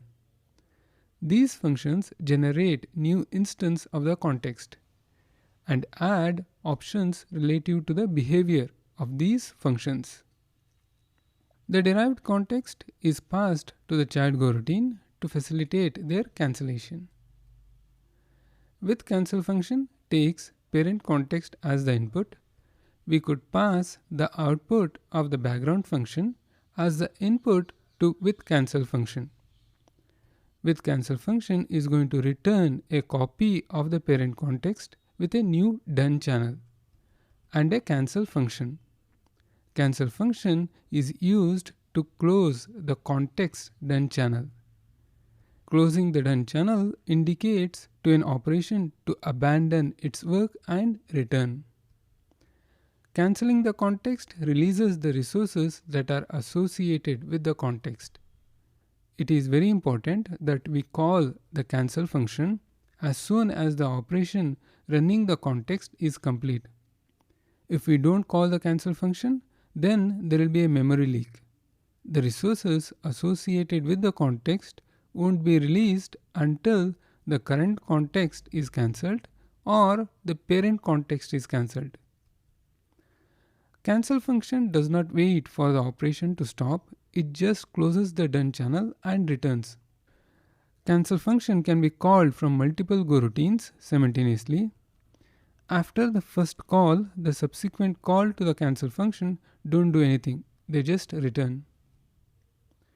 Here is an example of using with cancel function.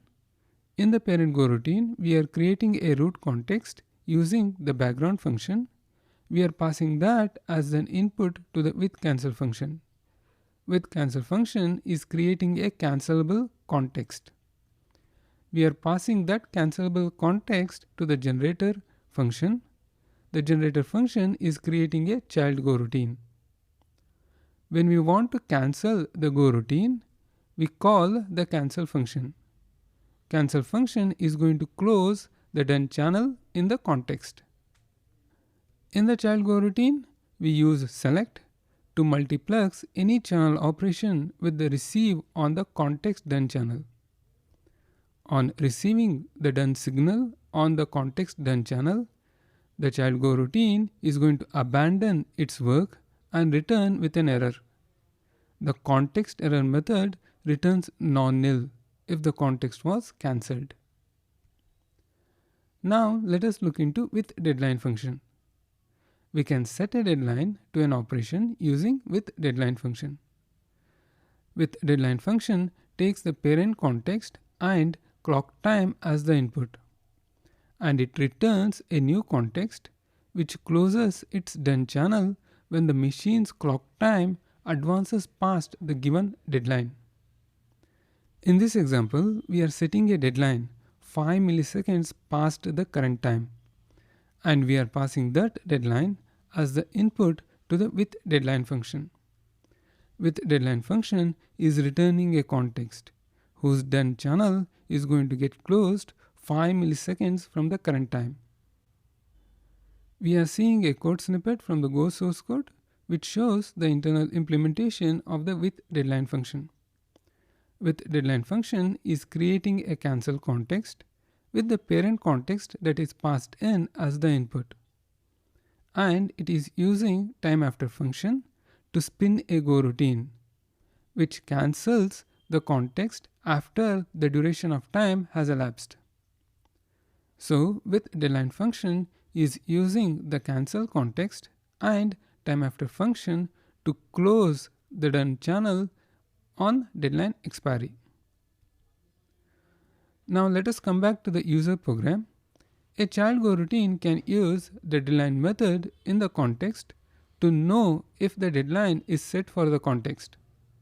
The deadline method returns a boolean as its second return value, whose value is going to be true if the deadline is set, else it's going to be false. If the deadline is set, the child Goroutine can evaluate if sufficient time is available to complete its job. If not, then it can just return with an error, deadline exceeded. Child Goroutine can use select to multiplex any channel operation with receive on the done channel. On receiving the signal on the done channel, the child Goroutine is going to return with a context error. Now let us look into with timeout function. We can set a timeout on an operation using with timeout function. With timeout function takes the parent context and the time duration as the input. With timeout returns a new context whose done channel gets closed after the given time duration. With timeout is useful for setting deadline on the requests to the backend servers. We are seeing a code snippet from the Go source code context.go file. It shows the internal implementation of with timeout function. We see that with timeout is actually a wrapper over with deadline. With timeout returns with deadline, which adds the time duration that is passed in as the input to the current time and sets a deadline. The difference in using with timeout or with deadline in our program is with timeout the countdown begins the moment the context is created. But in with deadline we are setting the explicit time, which provides us more control over when the timer is going to expire. Now let us summarize. In this module, we saw how the context package can be used for the cancellation of an operation. Context package provides functions to derive new context values from the existing ones to add cancellation behavior. With cancel function is used to create a cancelable context, which is then propagated forward. Cancel function that is returned is used to close the done channel. On receiving the close signal, the Goroutine is supposed to abandon its operation and return. We can set deadline to an operation using with deadline function. With deadline function creates a new context whose done channel gets closed when the machine's clock time advances past the given deadline. Context deadline method can be used by the Goroutine to know if the deadline is associated with the context. We can use the timeout function to set timeout on an operation. With timeout function returns a new context whose done channel is closed after the given time duration. In this module, we will look into how context package can be used as a data bag. Context package can be used to transport request scope data down the call graph. We use the function with value to associate request scoped values with a context.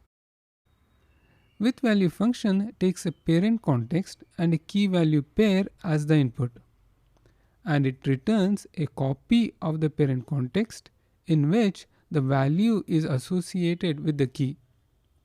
The provided key must be comparable. We should define our own user-defined data type for the keys.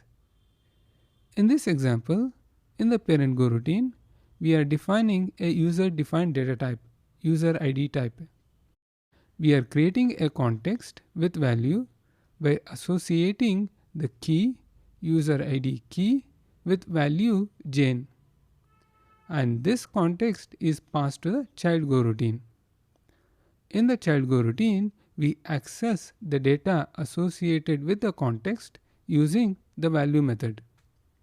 We pass the key as the input and it returns an interface. We need to do type assertion to the user defined data type to get the value. Now the variable user ID contains the value Jane. Let us summarize. The context package can be used as a data bag to carry request scope data. With value is used to associate the request scope data with a context. Value method is used to extract the value given a key from the context. In the next module, we will be doing some coding exercise. I am in the folder 02 exercise, 03 context, 01 with cancel.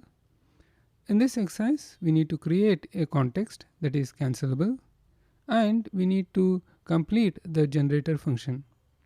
The generator function needs to generate integers in a separate Goroutine and send them on the returned channel. The caller of the generator function needs to cancel the Goroutine that is created by the generator function after consuming 5 integer values, so that the Goroutine gets terminated when it is not needed. So let us complete this program. Kindly open your IDE and come to this program. Let us create the cancelable context using the function with cancel, and we create a root context using the function background and pass that as the input to the with cancel function. We take the returned context and the cancel function. We call the generator function. We pass the context as the input. We come to the generator function. The first parameter is going to be the context.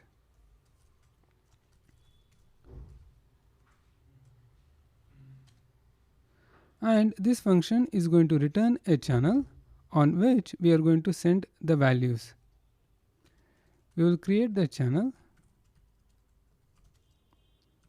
which is going to be of type int, and we are going to return the channel.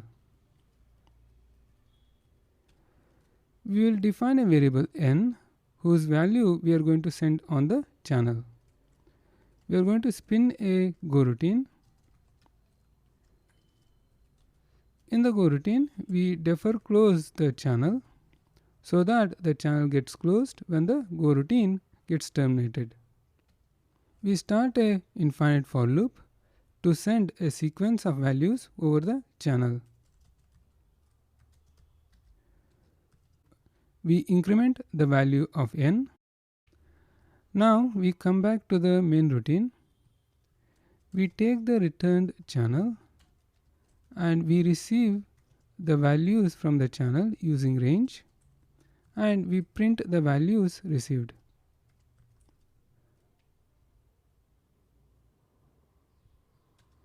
Now on receiving the fifth integer value, we need to cancel the Goroutine. So we check. On receiving the fifth value, we call the cancel function.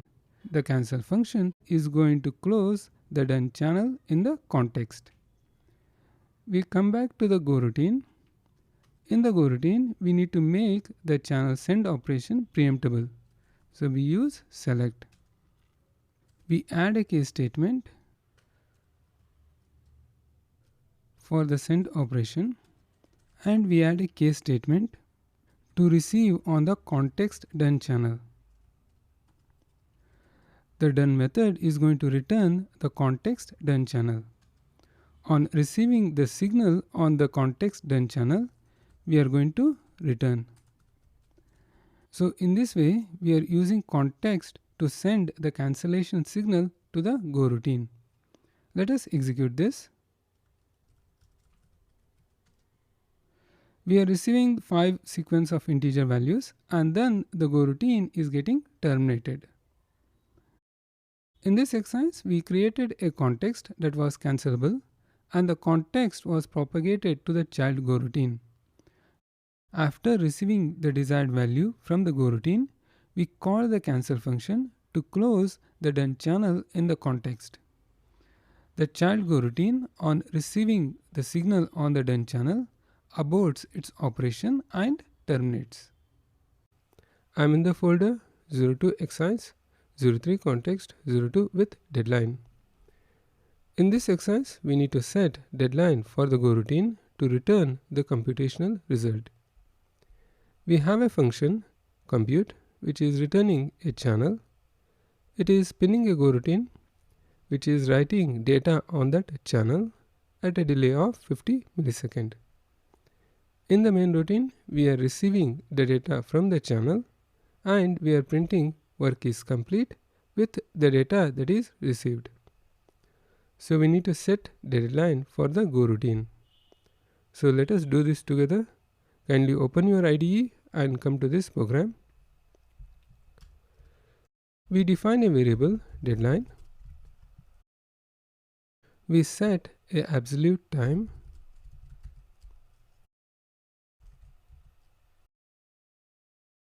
(100 milliseconds) past the current time. We create a context with deadline.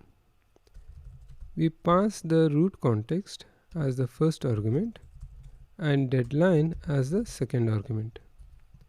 We take the returned context and the cancel function. We defer cancel the context to release the resources associated with the context irrespective of deadline getting triggered. We come to the Goroutine. We know that our Goroutine is going to take 50 milliseconds to send the result. So we can evaluate the deadline that is associated with the context at the beginning of the Goroutine itself. We use the method deadline, which returns the deadline associated with the context and a Boolean value, which indicates whether the deadline is set. If the deadline is set, then we can check if we have sufficient time to complete our operation. We take the deadline variable, we subtract the time we need to complete our operation. We need 50 milliseconds.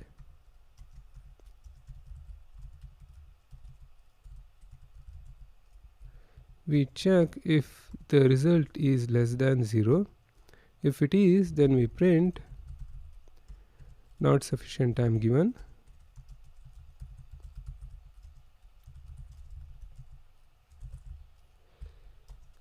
Terminating, and we return.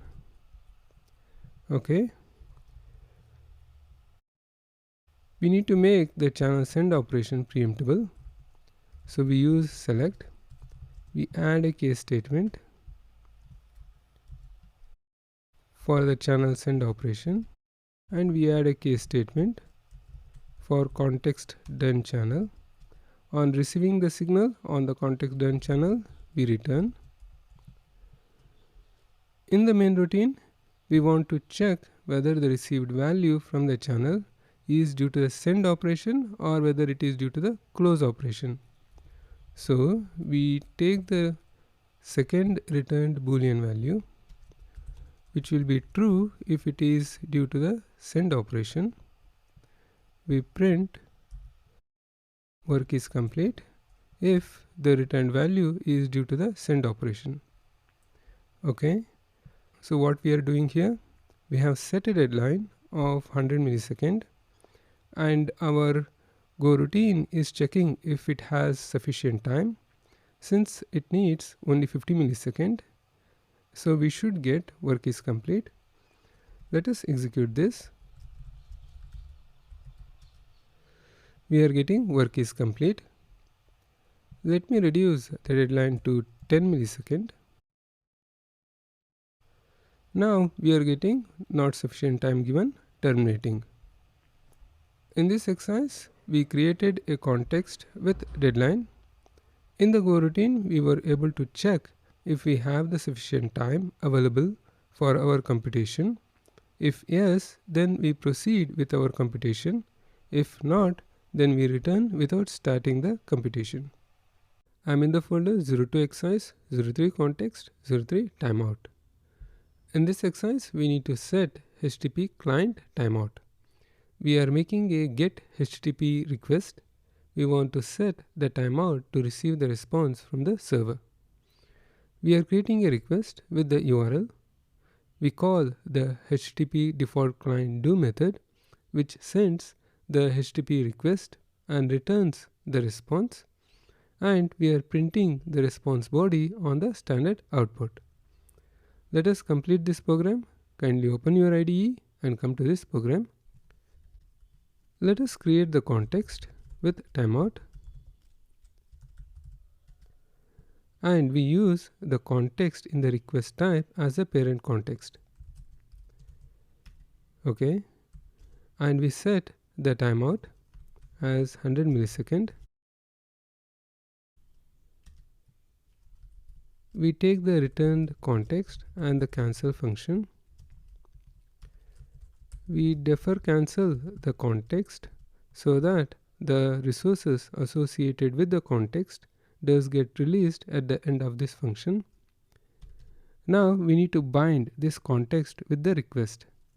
We use the method with context. we associate this context with the request, and we are passing this request to HTTP default client do method.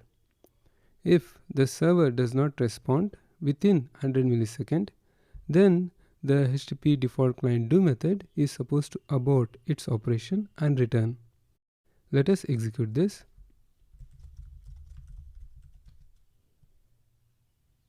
We are getting context deadline exceeded as timeout is a wrapper over with deadline function. Let me increase this timeout to 1 second. Let me run this again. Now we are getting the response from the server and we are printing the HTML output. In this exercise, we created a context with timeout.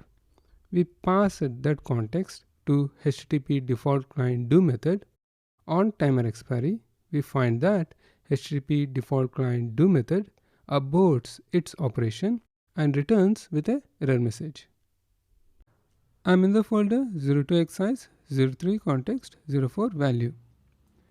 In this exercise, we have a function process request which takes the user ID as the input and prints the membership status of the user ID. We need to send the user ID information to check membership function through the context for a map lookup. Check membership function needs to take the context as the input and extract the user information from the context. In the Goroutine, it needs to do a map lookup for the user ID and send the status on the channel. Let us complete this program. Kindly open your IDE and come to this program.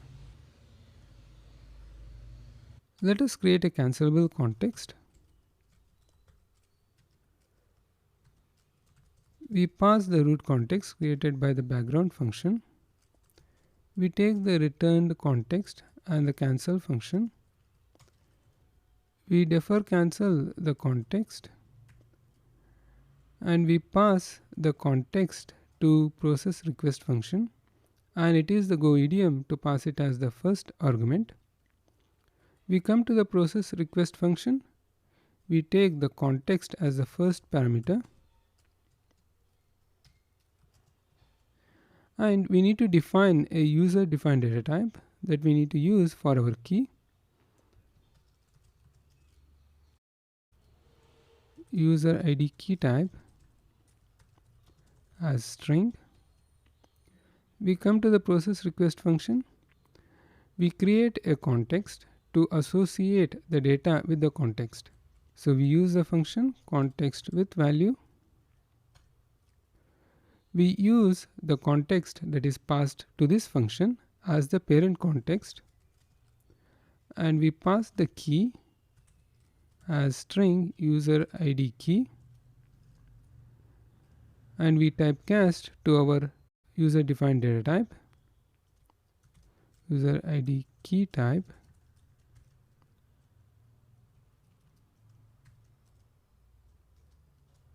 and we pass the value Jane. Okay, we take the returned context.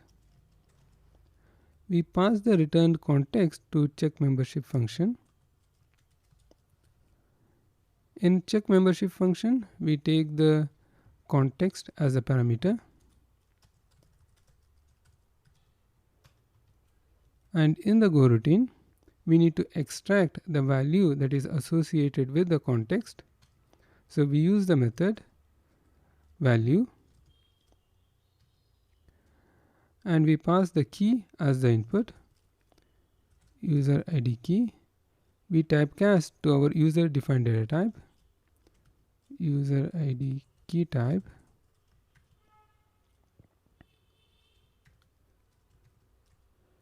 the returned value is an interface, so we need to typecast to the type of the value, which is string. We take the returned value and we do a map lookup with the user ID and we are sending the status on the channel. So let us see what we did here. We created a cancelable context in the main routine.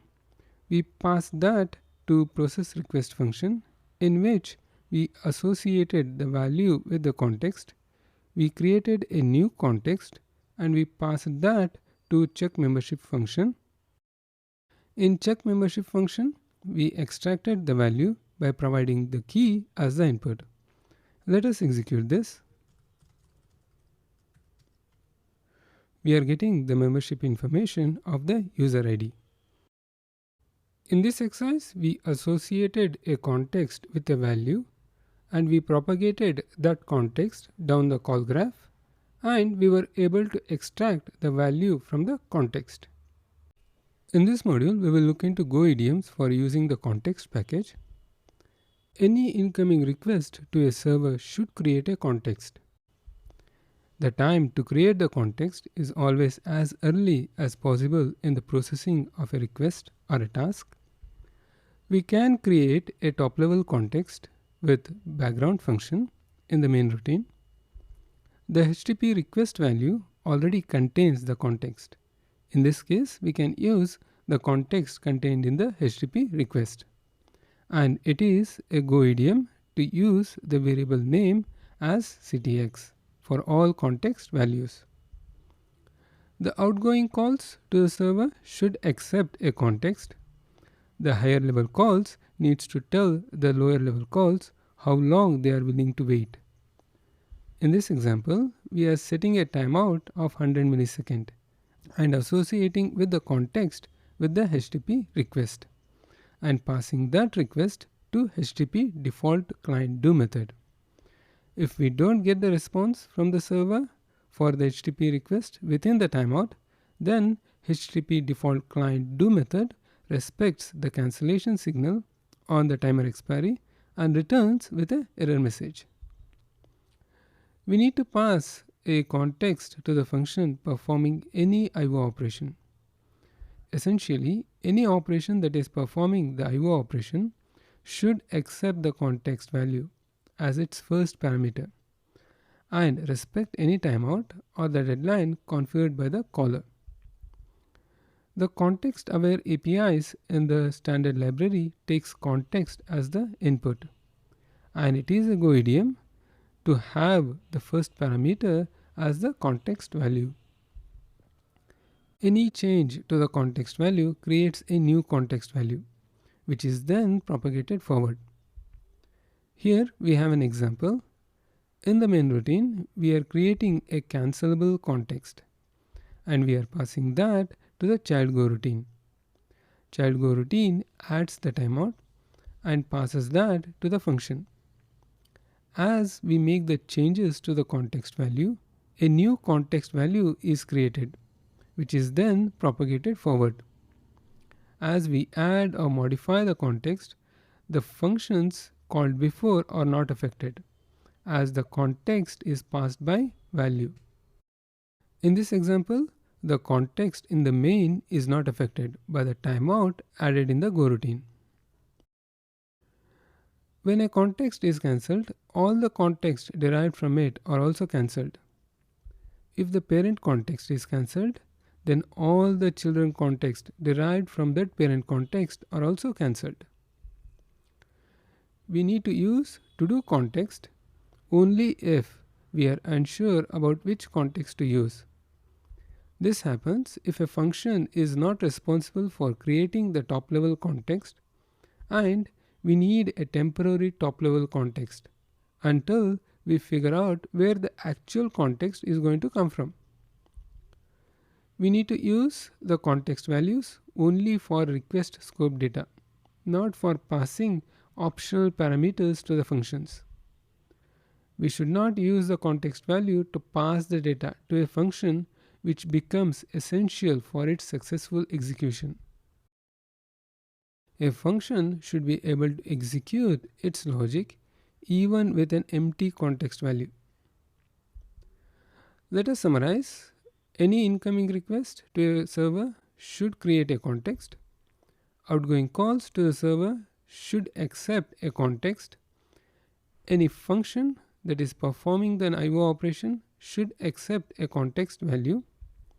Any change to the context value creates a new context value, which is then propagated forward. If the parent context is cancelled, then all the derived context from it are also cancelled. We need to use to do context only if we are unsure about which context to use.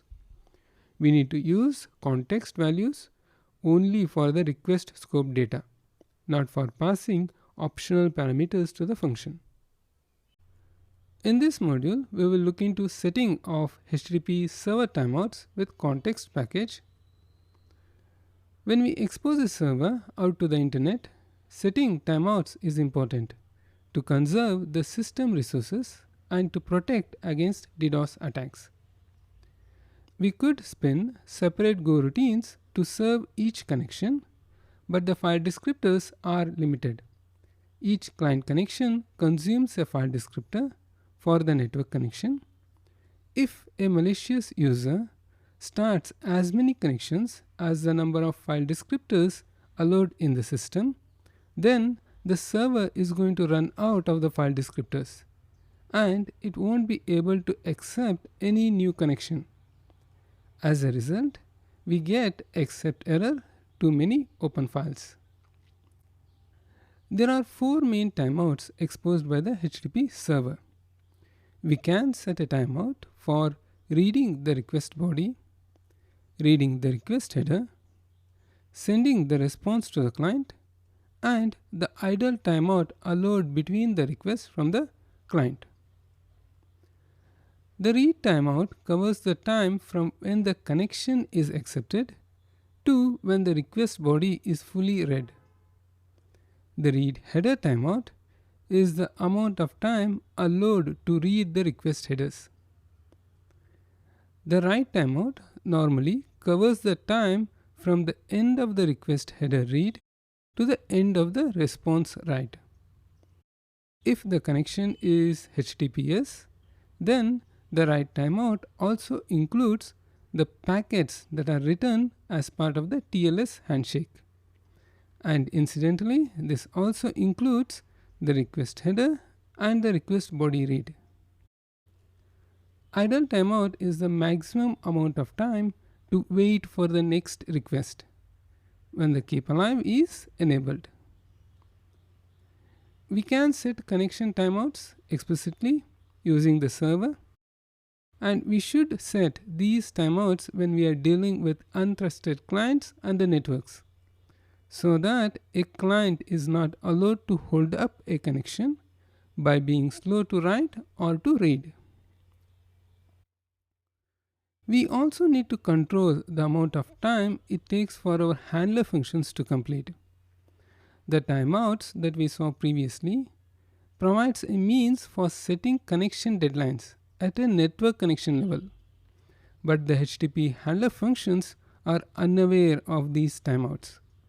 As a result, they run to the completion, consuming the resources even after the timer expires. Let us look into an example and see what I mean. Here we have a HTTP server. We are using PostgreSQL to simulate a slow query. We are starting a server on localhost port 8000. We are setting a write timeout of 2 seconds. The write timeout covers the time from the end of the request header read to the end of the response write. That is, it covers the lifespan of the serve HTTP method that is returned by the HTTP handler function. Okay? We are setting the HTTP handler function as a slow handler. In the slow handler, we are calling slow query, where we are simulating a query to take 5 seconds to complete. Once the query is complete, we are sending the response OK to the client. So in this example, we are setting the write timeout as 2 seconds, but our handler function is taking 5 seconds to complete its processing. So what do we expect the output to be? Let us execute and check. Let me start the server. Let me start another terminal. We use curl to connect to the server. and we want to know the amount of time it takes to get the response. We are waiting for the response. The response is empty, but it took 5 seconds to get the response. While the server knows that we cannot write the response after 2 seconds, the handler function still ran to the completion and took 5 seconds to return the response. When the timeout is expired, we need a way to stop the handler function from further processing and end the request to free the system resources. The question is how to efficiently time out the HTTP handler functions. NetHTTP package provides a middleware function, timeout handler, which returns serve HTTP handler that runs the input handler within the given time limit. It takes the HTTP handler as the first argument, a time duration as a second argument, which is the timeout for the handler function. The time duration needs to be set to a value less than the write timeout value. Here we are setting the write timeout as 2 seconds and the handler timeout as 1 second to allow the handler function to write error response to the client in case of timer expiry. The third argument is a string, which is the message returned to the client on the timer expiry. If the input handler runs longer than its time limit, then the handler sends 503 service unavailable error and the HTML error message to the client. Let us return to our exercise and use timeout handler function. We come to the server. Instead of HTTP handler function, we use HTTP timeout handler. We pass the handler function as the first argument. We set the timeout as 1 second. We set the timeout message as timeout. Let us execute this. Let me stop the server. Let me start again. Let us start curl with option -i. This provides us information on the HTTP error. Now we are seeing that we are getting HTTP response at the timeout of 1 second. We are getting the error message 503 service unavailable and the timeout message, but the handler still took 5 seconds to complete.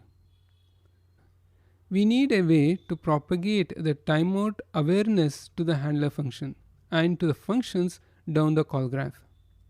That is where we can use context timeouts and cancellations to propagate the cancellation signal down the call graph. The request type already has a context attached to it. The request type provides a context function which returns the request's context. For any incoming request, the server cancels this context when the client closes the connection or on timeout or when the serve HTTP method returns. Okay. We are looking at a code snippet from Go source code from NetHTTP package server.go file. We are looking at the internal implementation of the serve HTTP method in the timeout handler. Serve HTTP method gets called to respond to the HTTP request, which in turn calls our handler function. This function is creating a context and setting a timeout to the value that we specify in the timeout handler. Okay, and then it is setting the context as a request context. So the done channel in the request context will get closed on the timer expiry. Okay, we can use the request context in our handler function to check for the close signal on the context done channel. This way we can propagate the timeout awareness to our handler function. Let us come back to our exercise and complete the program. Let us come to the slow handler. Let us retrieve the context from the request type, and slow query is going to take the first argument as the context. We use the context aware database API to execute the query. We pass the context as input. When the context done channel is closed, the database terminates the running query and returns with an error message. We come to the main routine. In the main routine, we are using ping method to verify the database connection. We could use the context aware ping method here so that we can set a timeout for the ping operation. Okay. We create a context with timeout. We create a root context with background as we are in main routine. We set the timeout as 10 seconds. We take the returned context and the cancel function. We defer cancel the context, and we use the context aware ping method, and we pass the context as the input. So if the database connection verification hangs for some reason, then the ping method can return with an error on timeout expiry. Okay. Let us execute this. Let me run the server. Let me clear this and run the client again. Now we are getting the response on timeout. We are getting 503 service unavailable and the error message timeout, and our database query also got terminated with an error on timeout, thereby freeing up the resources. Therefore, it is very important to make use of context-aware APIs when doing any I/O operation. Let us summarize. In this module, we saw setting of HTTP server timeouts with context package. We saw setting HTTP server timeout is important to conserve the system resources and to protect against DDoS attacks. We used timeout handler and the request context to set the timeout for HTTP handler functions, and the request context was propagated down the call graph, which allows the handler functions and other I/O operations to terminate their activity and return on timer expiry, thereby freeing up the system resources.